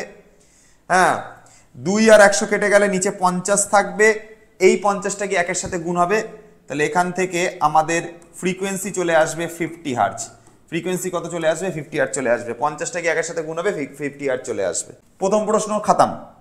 সেকেন্ড কোশ্চেনের দিকে চলে আসবো। এই দেখো, এরকম টাইপের কোশ্চেন দিয়ে দেবে, দিয়ে তোমাকে কি জিজ্ঞাসা করবে? জিজ্ঞাসা করবে হচ্ছে শীর্ষ মান বার করো, আরএমএস বার করো, দশা পার্থক্য নির্ণয় করো। দেখো, এরকম টাইপের যদি কোশ্চেন দেয় না, খুব ইজি হয়ে যায়। কেন ইজি হয়ে যায় আমি একটা দেখিয়ে দিচ্ছি, তুমি পরের কোশ্চেন একা একা ট্রাই করতে পারবে। দেখো, এই ধরনের ইকুয়েশন দিয়েছে তো, E is equal to 3 sin 3πt 3πt plus 4 cos 3πt দিয়ে দিয়েছে। তোমাকে ইআরএমএস বার করতে বলেছে। ভালো করে বুঝে নাও, আরএমএস বার করতে হবে কার? ইর। মানে আমরা স্কোয়ার করব, মিন করব, রুট করব। ফার্স্ট আমি স্কোয়ার করছি। তো এই রাশিটার আমি কি করলাম? স্কোয়ার করলাম। স্কোয়ারের কাজ কমপ্লিট। তারপর মিন করব মানে এর বার চাপাবো, হয়ে গেল মিনের কাজ কমপ্লিট। তারপর রুট করতে হবে, তো আমি রুট চাপালাম। এই এবার দেখো, নর্মালি ভাঙা শুরু করছি। এটা করলেই আমাদের ইআরএমএস বেরিয়ে যাবে ডাইরেক্ট। তাহলে এখান থেকে ইআরএমএস এর মান দাঁড়াবে যেটা এ স্কোয়ার, মানে হচ্ছে এইটার স্কোয়ার করব, এ প্লাস বি তার হোল স্কোয়ার আছে, তো ফার্স্টে এটা স্কোয়ার করব। তো 9 sin স্কোয়ার 3πt, ঠিক আছে, হলো। বার থাকার জন্য এর মাথায় এক টুকরো বার পড়বে, প্লাস 2ab হবে। 2a বলতে এটা 3 sin 3πt into 4 cos 3πt, ঠিক আছে। বার থাকার জন্য সাইনের মাথায় পড়বে, কসের মাথায় পড়বে। কনস্ট্যান্টগুলোর মাথায় কেউ বার লেগে না কখনো, ঠিক আছে। লাস্টে 4 cos স্কোয়ার 3πt আছে, এটার মাথায় স্কোয়ার হবে। তো 4 এর যদি স্কোয়ার হয় 16 হয়ে যাবে। কসেরটার স্কোয়ার করব, তো cos স্কোয়ার 3πt করলাম। বার থাকার জন্য এদের মাথায় বার পড়বে, হয়ে গেল সব জিনিস।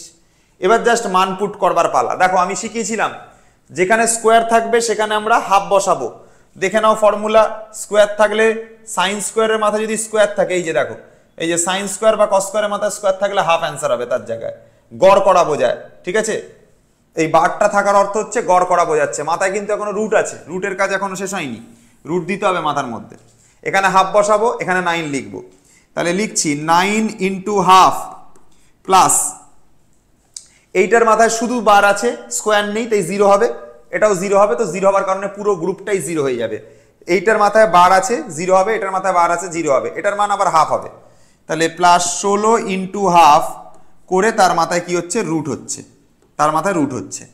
এবার তুমি হিসাব করো, 9/2 আর 16/2 হিসাব করলে 25/2 আসবে। হিসাব করলে 25/2 আসবে, তার আবার রুট আসবে। 25-এর রুট করলে 5 হবে, 2-এর রুট করলে √2 হবে। এই যেটা এলো, এটা কিন্তু ইআরএমএস এর মান এলো, মানে আরএমএস ভ্যালু বেরিয়ে গেল। এবারে আমরা শীর্ষ মান বার করব। তো আমাদের যেটা ইআরএমএস, এটা মানেই হয় E0/√2। তো আমরা √2টাকে এদিকে গুণ করে দেবো। তো √2 ইন্টু ইআরএমএস এটা সমান সমান ই নট √2 লিখলাম। ইআরএমএস এর মান কত 5/√2, 5/√2 লিখলাম। এটা সমান সমান ই নট, √2 কেটে গেল, ই নটের মান কত আসলো 5 আসলো। শেষ কোশ্চেন, এটা শেষ, ওটাও শেষ। আচ্ছা, তাহলে এখান থেকে দুটো কোশ্চেন শেষ হলো, এটাও শেষ হলো, এটাও শেষ হলো। নেক্সট কোশ্চেন কি আছে দেখো, দশা নির্ণয় করতে বলছি। tan phi এর মান বার করে দেবে, r/z করে দেবে, হয়ে যাবে। এটা ছেড়ে দিলাম, ঠিক আছে, r/z করে দেবে, ওটা পেরে যাবে, ঠিক আছে, ওটা কোনো বড় ব্যাপার না। দশা বার করবার নিয়ম কিছুই না, ঠিক আছে, এই 3 দিয়ে ভাগ করে দেবে, এই 4 আর 3 ভাগ করে দেবে, হয়ে যাবে, ওটা কোনো ব্যাপার না। দশা বসা দেবে না বার করতে, যেটা দেবে সেটা হচ্ছে সর্বোচ্চ প্রবাহমাত্রা। 3 ওহম রোধের মধ্যে দিয়ে সর্বোচ্চ প্রবাহমাত্রা বার করতে হবে, মানে আই নট, বা তড়িৎ প্রবাহের শীর্ষ মান বার করতে হবে, আই নট বার করতে হবে। এখন আই নট মানে, ঠিক আছে, আই নট এটার মানে হচ্ছে ভি নট বাই হচ্ছে আর, ভি নট বা ই নট বাই আর লিখতে পারো। ই নটের মান আমি বার করেছি কত 5, ই নটের মান আমি 5 বার করেছি। ই নটের জায়গায় 5 লিখছি, এখানে ই নট লিখে দেবে, ই নট বাই আর। আর মানে রেজিস্ট্যান্স, রেজিস্ট্যান্স কত দিয়েছে, রেজিস্ট্যান্স 3 ওহমের দিয়েছে, রেজিস্ট্যান্স 3 ওহমের দিয়েছে, এই 3। আই নট বেরিয়ে গেল, আই নটটাই তড়িৎ প্রবাহের শীর্ষ মান বা সর্বোচ্চ তড়িৎ প্রবাহ মাত্রা। হয়ে গেল কোশ্চেনটা। নেক্সট কোশ্চেন নিউমেরিক্যালে চলে আসবো। এইখানে একই টাইপের কোশ্চেন আছে, এটা তোমার নিজের করা উচিত, আমি একটু এগিয়ে দিচ্ছি, তারপর তুমি নিজে করবে। দেখো ইর মান কত দিয়ে দিয়েছে, 5 sin 2πt, 2πt plus 12 cos 2πt। দেখো 12 cos 2π, cos 2πc, cos 2πt, ঠিক আছে। এবার এখান থেকে আরএমএস এর মান যখনই বার করব, তখন আরএমএস বার করলে স্কোয়ার করতে হবে, প্রথমে স্কোয়ার করে নিলাম বাবু, তারপরে এম আছে মানে মিন করতে হবে, তো বার চাপিয়ে দিলাম, তারপর রুট করতে হবে, তো রুট চাপিয়ে দিলাম, তারপর ভাঙবো নর্মাল নিয়মে, যেরকম নিয়মে ভেঙেছো সেরকম নিয়মে ভাঙো। ই আর এম এস এটা সমান সমান হবে 5 স্কোয়ার মানে 25 সাইন 2πt স্কোয়ার মানে সাইন স্কোয়ার 2πt হলো, প্লাস 2 এ বলতে এটা 5 সাইন 2πt ইন্টু 12, এটা 12 cos 2πt প্লাস 12 স্কোয়ার মানে 144, ঠিক আছে। আর এইটার হবে ভ্যালু cos স্কোয়ার 2πt, প্রত্যেকের মাথায় বার ফেলবো, কসের মাথায়, কসের মাথায়, সাইনের মাথায়, সাইনের মাথায়, আর রুট তো আছে, তো রুট তো দিতেই হবে। এবার রুট যদি দিয়ে দাও, এটার মান কত, স্কোয়ার থাকলে তার মান হাফ, তাহলে এটা হয়ে যাবে 25, যদি সাইন স্কোয়ার থাকে তাহলে তার মান হাফ, শুধু সাইন থাকলে তার মান 0, শুধু কস থাকলে তার মান 0, এখানে আবার এটা আছে তাই এটাও হাফ হবে, 144 ইন্টু হচ্ছে হাফ, তো রুট তো আছেই, রুট তো দেবো। দেখো 25/2 144/2, তো লসাগু করলে আমাদের 2 আসবে, 25 আর 144 যোগ করলে 169 আসবে, এটা আসবে ই আর এম এস এর মান, এটার মাথায় রুট, তো 169 রুট করলে 13 হবে, 2 এর রুট করলে √2 হবে, এটা হচ্ছে ই আর এম এস এর ভ্যালু 13/√2। হিসাব করে দেখো, এইটুকুকে হিসাব করো, 13/√2 পাবে। দেখো 13/√2 আর এম এস এর মান দিয়েছে, সেখান থেকে ই নট বার করে নাও আর কম্পাঙ্ক বার করে নাও, ইজি জিনিস। এখান থেকে ই আর এম এস আর কম্পাঙ্ক নিজে নিজে বার করো, ঠিক আছে। আর এম এস করিয়ে দিলাম এইটা, আর কম্পাঙ্ক নিজে বার করবে, ঠিক আছে। চলো নেক্সট প্রশ্নতে চলে আসা যাক। পরবর্তী কোশ্চেন এইখানে কি দিয়েছে দেখো, পরবর্তী কোশ্চেনে বলছে এল এর মান 100 মিলি হেনরি, প্রযুক্ত ভোল্টেজের কম্পাঙ্ক এত, তাহলে উল্লেখ্য যে আবেশীয় প্রতিঘাত নির্ণয় করো। আবেশীয় প্রতিঘাত মানে কি স্যার, আবেশীয় প্রতিঘাত মানে এক্সেল বার করতে হবে, এক্সেল মানে কি স্যার ওমেগা এল, ওমেগা মানে কি স্যার 2πf ইন্টু কত, ইন্টু হচ্ছে এল, ঠিক আছে, হয়ে গেল। 2 বসালাম, পাইটাকে পাই লিখলাম, ফ্রিকোয়েন্সি ফ্রিকোয়েন্সি ফ্রিকোয়েন্সি 50 হার্জ, ফ্রিকোয়েন্সির জায়গায় 50 লিখলাম, এল মানে হচ্ছে 100 মিলি হেনরি, 100 লিখলাম, মিলি থেকে শুধু হেনরিতে যাওয়ার জন্য 10⁻³ দ্বারা মাল্টিপ্লাই করলাম, তাহলে দেখো 10⁻³ আছে, তাহলে এইগুলোর সাথে কেটে যাবে, জিরোগুলোর সাথে 0 0 0, 3টে জিরোর সাথে 10⁻³ কেটে যাবে, যেটা পড়ে থাকবে 5 দুগুণে 10 সমান সমান 10 পাই পড়ে থাকবে, 10 পাই। আমি 16 সালে আসা প্রশ্ন করে দিলাম। আবেশীয় প্রতিঘাত বললে এক্সেল বার করব, আর ধারকজনিত প্রতিঘাত যদি বলা থাকতো তাহলে এক্সি বার করতাম, মানে 1/ωc করতাম তখন, ঠিক আছে, এটা মাথায় রেখে চলো। তাহলে এই কোশ্চেনটা আমরা কমপ্লিট করলাম। নেক্সট কোশ্চেনের দিকে চলে আসবো। এইখানে কোশ্চেনটা দারুণ প্রশ্ন, 18 সালে পড়েছিল। সবই দেখো ইয়ারের কোশ্চেন করাচ্ছি, স্ট্যান্ডার্ড কোশ্চেন করাচ্ছি, যেগুলো পরীক্ষাতে আসে ওরমই কোশ্চেন করাচ্ছি। কি বলছে, এলআর বর্তনীর ক্ষমতা গুণক হচ্ছে এটা। এবার দেখো এলআর বর্তনী বলেছে, নর্মালি আমাদের cos phi এর যে ফর্মুলা হয় সেটা হয় r/z। তো জেডটাকে আমরা এভাবে লিখি, দেখো ভালো করে কিভাবে লিখি, জেডটাকে লিখি r² plus xl minus xc লিখে তার স্কোয়ার করে তার রুট, এটা লিখি নর্মালি। হ্যাঁ স্যার। এবারে কোয়েশ্চেনে কি বলেছে দেখো, এটা এলআর বর্তনী, মানে কেবলমাত্র এল এর পার্টটা থাকবে আর আর এর পার্টটা থাকবে, এল এর পার্টটা থাকবে আর আর এর পার্টটা থাকবে, এক্সিটা থাকবেই না, কারণ এটা এলআর বর্তনী। তাই জন্য এলসিআর বর্তনী বলে তখন সিটা রাখতাম, এলআর বর্তনী তাই এই এক্সিটা থাকবেই না, কেবলমাত্র এক্সএলটা থাকবে। তাহলে লিখছি R by root under R square plus XL যেটা রয়েছে শুধু সেটা থাকবে, তার স্কোয়ার যেরকম আছে সেরকম। এবার ভ্যালু দেখো, cos phi এটা সমান সমান ওপরে আর আছে, নিচে আর স্কোয়ার আছে, এক্সএল এর জায়গায় কত বসাবো, ওমেগা এল তার হচ্ছে স্কোয়ার করে তার রুট, এটা। এবারে cos phi মানে পাওয়ার ফ্যাক্টর, যার মান কত 1/√2, cos phi মানে পাওয়ার ফ্যাক্টর, এর মান 1/√3, এটা সমান সমান R by R square plus omega L তার হচ্ছে হোল স্কোয়ার করে তার রুট। বোথ সাইড স্কোয়ার করব, স্কোয়ার করলে একের স্কোয়ার মানে 1 হবে, √3 এর স্কোয়ার মানে 3 হবে, আর এর স্কোয়ার মানে আর স্কোয়ার হবে, নিচের রুটের স্কোয়ার করলে রুটটাই উঠে যাবে মাথা থেকে, আর স্কোয়ার প্লাস ওমেগা এল তার হচ্ছে হোল স্কোয়ার থাকবে, এটা থাকবে। হ্যাঁ স্যার। এইটার সাথে একের গুণ করব, আর স্কোয়ার প্লাস ওমেগা এল তার হচ্ছে হোল স্কোয়ার থাকবে ইকুয়ালস টু 3টা গিয়ে আর স্কোয়ারের সাথে গুণ হবে 3r স্কোয়ার। এবার দেখো এই আর স্কোয়ারটাকে ওদিকে নিয়ে গেলে 2r স্কোয়ার হবে, তাহলে ওমেগা এল তার স্কোয়ার এটা সমান সমান এই আর স্কোয়ারটাকে ওদিকে নিয়ে চলে যাবো, 2r স্কোয়ার হবে, 2r স্কোয়ার হয়ে যাবে। 3টে আর স্কোয়ার ছিল, একটা আর স্কোয়ার চলে গেল, 2r স্কোয়ার হয়ে গেল। এই ইকুয়েশনটা আমরা মাথায় রেখে চলবো, এটা হচ্ছে আমাদের 1 নাম্বার সমীকরণ, মাথায় রেখে চলবো, ঠিক আছে। পরবর্তী কেস দেখো, পরবর্তী কেসে কি দিয়েছে, পরবর্তী কেসে আমাদেরকে দিয়েছে, বলছে যদি পরিবাহীর মানে পরিবর্তী প্রবাহের কম্পাঙ্ক দ্বিগুণ করা হয়, কম্পাঙ্ক দ্বিগুণ করা হয় মানে ওমেগার মানটাকে দ্বিগুণ করা হয়, তাহলে ক্ষমতা গুণকের মান কত হবে বলেছে, ওমেগাটাকে যদি দ্বিগুণ করা হয়।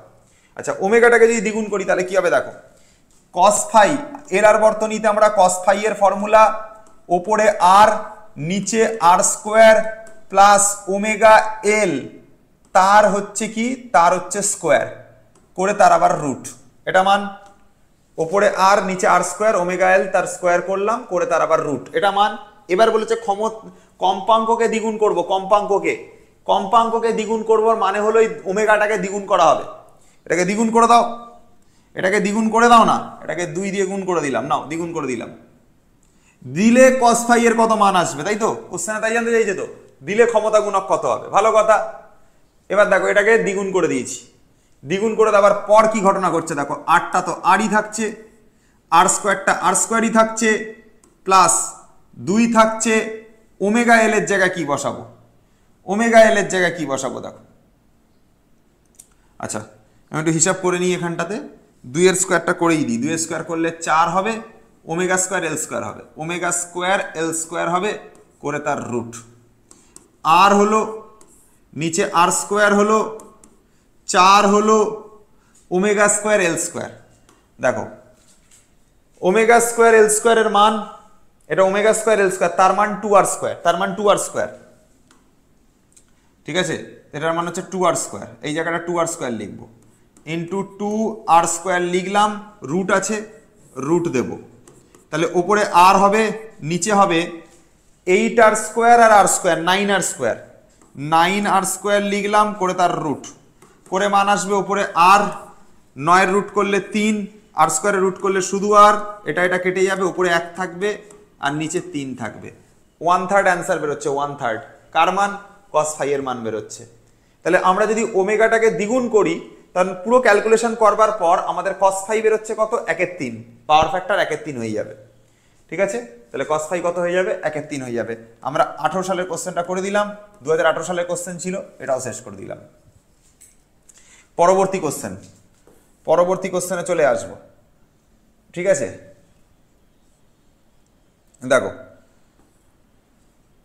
নেক্সট কোশ্চেন এটা এলসিআর বর্তনী ডাইরেক্ট দিয়ে দিয়েছে। এবারে কি দিয়েছে দেখো, এলসিআর শ্রেণী সংযোগে আর 400, তাহলে এখানে একটা আর আঁকছি যেটা হচ্ছে 400 ওহম, এল কত 100, এটা হচ্ছে এল যেটা কত 100।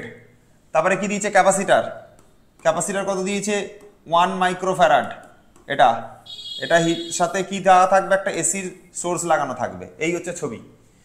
আর এই সমবায়কে কত ভোল্টের সাথে যুক্ত করেছে? 25 2000 সাইন পাইটি, 25 সাইন 2000, হ্যাঁ 2000 টি এত। আচ্ছা, মানের একটি তড়িৎ উৎসের সাথে যোগ করা হলো। বর্তনীর প্রতিরোধ কত? আরএলসি সার্কিটের জন্য বর্তনী যেটা প্রতিরোধ আসে সেটা হচ্ছে Z = √R² plus XL minus XC তার হচ্ছে স্কোয়ার। এটা আচ্ছা ভালো করে দেখো, এখান থেকে এই যে সমীকরণটা দেওয়া আছে এখান থেকে ওমেগা বেরিয়ে যাবে, এটাকে V0 সাইন ওমেগা টি এটার সমান V। ঠিক আছে, তুলনা করো, দেখো এই সমীকরণটাকে আমরা এইটার সাথে বেসিক সমীকরণ V = V0 সাইন ওমেগা টির সাথে তুলনা করলে ওমেগার মান 2000 বেরোচ্ছে। ওমেগার মান কত বেরোচ্ছে? 2000 বেরোচ্ছে। 2000 ওমেগার মান কত বেরোচ্ছে? 2000 বেরোচ্ছে। ঠিক আছে ভাই, ওমেগার মান যদি 2000 বেরোয় তাহলে আমরা এই জিনিসটা তো কনফার্মলি বুঝে যাচ্ছি যে ওমেগার মান 2000 বেরোচ্ছে মানে কি, এই এক্সেলটাকে ভাঙলে দুটো ওমেগা আসবে। দেখো কিরকম ভাবে আসবে, এক্সেল এর মান যদি আগে বার করে নি রাফে, এক্সএল মানে হচ্ছে ওমেগা এল, ওমেগার মান কত 2000, এল এর মান কত? এল এর মান হচ্ছে 100, এল এর মান হচ্ছে 100। ঠিক আছে, এক্সেল আসলো এটা, তাহলে 200-র পাশে আরো দুটো জিরো বেড়ে যাবে, এটা হলো এক্সেল। ঠিক আছে, বার করা থাকলো। এক্সির মান কত বেরোবে? 1/ωc, 1/ ওমেগার মান কত? ওমেগার মান 200 বার করা হয়েছে, না 2000 বার করা হয়েছে, সরি 2000, তাহলে একটা জিরো আরো বাড়বে। ওমেগার মান কত বার করা হয়েছে? 2000। সি মানে ক্যাপাসিটেন্সের মান 1 মাইক্রোফ্যারাড, ক্যাপাসিটেন্সের মান হচ্ছে 1 মাইক্রোফ্যারাড 10⁻⁻6 দ্বারা মাল্টিপ্লাই করব, এটাকে তুলে দেবো, তাহলে 10⁻6 হচ্ছে 2000 থাকবে, 1 2 3, তিনটে জিরো কেটে দিলে এখানে 10³ থাকবে, মানে 1000/2 মানে হচ্ছে 500 থাকবে। এটা হচ্ছে এক্সির ভ্যালু। এক্সির মান কত আসছে? 500 আসছে এক্সির মান। আচ্ছা, আর এক্সেল এর মান কত আসছে? এটা তাই তো, ওমেগা এল 2000 × 100 হেনরি দিয়ে দিয়েছে, মিলি হেনরি ছিল, এটা 100 মিলি হেনরি হবে। মিলি হেনরি হওয়ার জন্য এর সাথে একটা 10⁻³ গুণ হবে, তো 3 ঘর কমে যাবে, 1 ঘর 2 ঘর 3 ঘর, এটার সাথে কেটে যাবে, শুধু 200 পড়ে থাকবে এক্সেল। একটা 500 বেরোচ্ছে, একটা 200 বেরোচ্ছে, সোজা কথা। তাহলে এর মধ্যে মান বসাও, আর এর মান তো দেওয়াই আছে 400, তাহলে লেখো 400² প্লাস এক্সেল এর মান বেরিয়েছে 200 মাইনাস এক্সির মান বেরিয়েছে 500, তার স্কোয়ার করে তার রুট করো, 300² আর 400² হচ্ছে। ঠিক আছে, 300² আর 400² হচ্ছে, করে তার আবার রুট করলে অ্যান্সার 500 আসবে। তুমি নিজে হিসাবটা করে নাও, ভেতরে টোটাল অ্যান্সার 500 আসবে এখান থেকে জেড এর মান। আমি এখান থেকে কি বার করে দিয়েছি? এখান থেকে যেটা বার করেছি হচ্ছে বর্তনীর প্রতিরোধ বার করে ফেলেছি। এবার হচ্ছে শীর্ষ মান বার করতে হবে। শীর্ষ মান মানে I0/Z, I0 হচ্ছে Z। আচ্ছা, তাহলে I0 = হচ্ছে কি V0 হচ্ছে Z। স্যার V0 কত? V0 হচ্ছে এটা, V0 হচ্ছে 25। আচ্ছা 25 লিখলাম, ওপরে Z এর মান কত? 500 বার করা হয়েছে। ওকে, 25 2 এ 50, 1/20 অ্যান্সার আসবে, 1/20। আচ্ছা, কি বার করতে দিয়েছে? উন্নতি কম্পাঙ্ক। আচ্ছা, ওমেগা মান হচ্ছে 1/√L/C। হ্যাঁ, ওমেগার মান কত হবে? 1/√L এর মান কত? 2 হেনরি, 2 লিখলাম। সির মান কত? 32 লিখলাম। হ্যাঁ, হিসাব করে কত আসছে 32 তো মাইক্রোফ্যারাডে আছে, মাইক্রোফ্যারাড থেকে শুধু ফ্যারাডে নাও 10⁻⁻6 গুণ করে, তো করলে তোমার কত হবে দেখো এখানে 64 করছি, তাহলে তার রুট করলে 32 দুগুণে 64, তার রুট করলে 8, আর তোমার 10⁻⁻6 এর রুট করলে 10⁻³ ওপরে 1, 10⁻³ ওপরে চলে যাবে, তাই 10³ হয়ে যাবে আর নিচে 8 থাকবে, 1000/8 হচ্ছে 1000/8। কিউ ফ্যাক্টরের মান হচ্ছে ω/L/R, এটা ω/L/R। ওমেগার মান যেটা পেয়েছো এখানে বসিয়ে দাও, এল এর মান যেটা দেওয়া আছে বসিয়ে দাও, রেজিস্ট্যান্সের মান দেওয়া আছে বসিয়ে দাও, দিয়ে নিজে ক্যালকুলেশন করে নাও, হয়ে গেল। চলে আসবো হচ্ছে একটা কোশ্চেন তোমাদের জন্য হোমওয়ার্ক, দেখি এটা করতে পারো কিনা, 15 সালের কোশ্চেন করো, এটা 15 সালের কোশ্চেনটা এটা করতে পারো কিনা দেখো, এই কোশ্চেনটা এটা তোমরা কমেন্টে জানাও, এটা উত্তর করে কমেন্টে জানাও। আচ্ছা, এই হচ্ছে ব্যাপার। তো তোমাদের পরীক্ষাতে মেনলি এই আরএলসি সার্কিট থেকেই প্রশ্ন পরীক্ষাতে মেনলি পড়বে, ঠিক আছে। আচ্ছা, এবারে আমরা একটা জিনিস দেখবো, সেটা কি ট্রান্সফরমার। এবারে আমরা একটা কি জিনিস দেখবো, ট্রান্সফরমার দেখবো। দেখো, ট্রান্সফরমার পড়বো। ট্রান্সফরমারের ক্ষেত্রে আমরা দেখতে পাবো যে এরকম একটা কোর রয়েছে, ঠিক আছে, এটা হচ্ছে আউটার কোর আর ভেতরেরটা হচ্ছে ইনার কোর। এখানে একটা ওয়াইন্ডিং করা থাকে ট্রান্সফরমারকে, ঠিক আছে, আর এই জায়গাতে একটা ওয়াইন্ডিং করা থাকে, ঠিক আছে। এটা হচ্ছে প্রাইমারি ওয়াইন্ডিং, ঠিক আছে, PRI লেখা হয়। এটা সেকেন্ডারি ওয়াইন্ডিং, SEC লেখা হয়, ঠিক আছে, ওকে। আচ্ছা, তো এর জন্য যে ফ্লাক্স জেনারেট হয় সেটা হচ্ছে E = dφ/dt, ঠিক আছে। VP = N dφ/dt তৈরি হয় ফ্লাক্স, এর জন্য জেনারেট হয়। কত জেনারেট হয় প্রাইমারি ওয়াইন্ডিং এর জন্য? ভোল্টেজ জেনারেট হয় N dφ/dt, আর এটার জন্য যে ভোল্টেজ জেনারেট হয় সেটা হচ্ছে VS = N dφ/dt। এটা সেকেন্ডারির জন্য তাই NS লিখবো, এই যে এইটা, আর প্রাইমারির জন্যটা VP লিখবো, মাঝখানে মাইনাস থাকবে, মাইনাস থাকবে, ঠিক আছে, ভালো করে বুঝে নাও। প্রাইমারি ওয়াইন্ডিং এর জন্য ভোল্টেজ হয় VP = -NP dφ/dt। আমরা এই ফর্মুলাটা তো শিখেছি, E = dφ/dt, এটা তো শিখেছি, আর আগে একটা মাইনাস। n সংখ্যক পাকের জন্য এখানটাতে n হয়, তাই জন্য তাই করেছি। আচ্ছা, এবার এই ইটাকেই ভোল্টেজ যেহেতু VP দিয়ে লিখছি প্রাইমারির জন্য, আর যখন সেকেন্ডারি কয়েলটাকে নিয়ে করবো, এটাকে নিয়ে করবো, তখন এটাকে ES দিয়ে লিখবো, ওই জন্য VS দিয়ে লেখা হয়েছে। এবার এটা 1 নাম্বার সমীকরণ আর এটা 2 নাম্বার সমীকরণ, দুটোকে যদি ভাগ করো, 1/2 যদি করো, তাহলে VP/VS হবে, VP/VS হবে সমান VPর মান এটা -NP dφ/dt। আচ্ছা, আর এটার মান -NS dφ/dt, মাইনাস মাইনাস কেটে যাবে, dφ/dt কেটে যাবে, VP/VS এটা সমান NP/NS, এটা হচ্ছে মান, এটা হচ্ছে মান, এটা হচ্ছে মান আসবে, এই আর কি, ঠিক আছে, ওকে। আচ্ছা, ভোল্টেজের সাথে তোমার VP/VS এর সাথে IS/IP রেশিও সমান আসে, মানে প্রাইমারি ভোল্টেজের সাথে সেকেন্ডারি কারেন্ট আর সেকেন্ডারি ভোল্টেজের সাথে প্রাইমারি কারেন্ট। কেন এরকম হয় ভালো করে বোঝো। এখানে ভিপিটাকে ভাঙলে IP × R তৈরি হবে, ওই আইপিটা চলে যাবে নিচে, মানে ভিপির জন্য IP নিচে যাচ্ছে, আর ভিএসটাকে ভাঙলে IS × R তৈরি হবে, তো নিচে থাকা ISটা ওপরে চলে যাবে। তো ভিপির জন্য IP নিচে যাচ্ছে আর VS এর জন্য IS ওপরে যাচ্ছে, তাই জন্য উল্টো রেশিও তৈরি হয়। এখন এইটা আর এইটার মধ্যে একটা সম্পর্কের সমীকরণ বানাতে পারি। দেখো, VP/VS মানে একবার NP/NS বলছি, আর VP/VS মানে আর একবার IS/IP বলছি, তাহলে আমি লিখতে পারি IS/IP, এটার মানেও যখন এটা, আবার এটার মানেও যখন এটা, তাহলে আমরা এই জিনিসটাকে NP/NSটাকে আর এই IS/IPটাকে সমান বলতে পারি, তাহলে এটাকে লিখতে পারি NP/NS, এটা NP/NS। চলে আসবো পরবর্তী কোশ্চেনে, ট্রান্সফরমারের উপর একটা নিউমেরিক্যাল। দেখো, মুখ্য কুণ্ডলী আর গৌণ কুণ্ডলীতে প্রাক সংখ্যার অনুপাত দিয়ে দিয়েছে, NP বাই এনএস দিয়ে দিয়েছে, কত দিয়েছে 1/25, 1/25 দিয়ে দিয়েছে।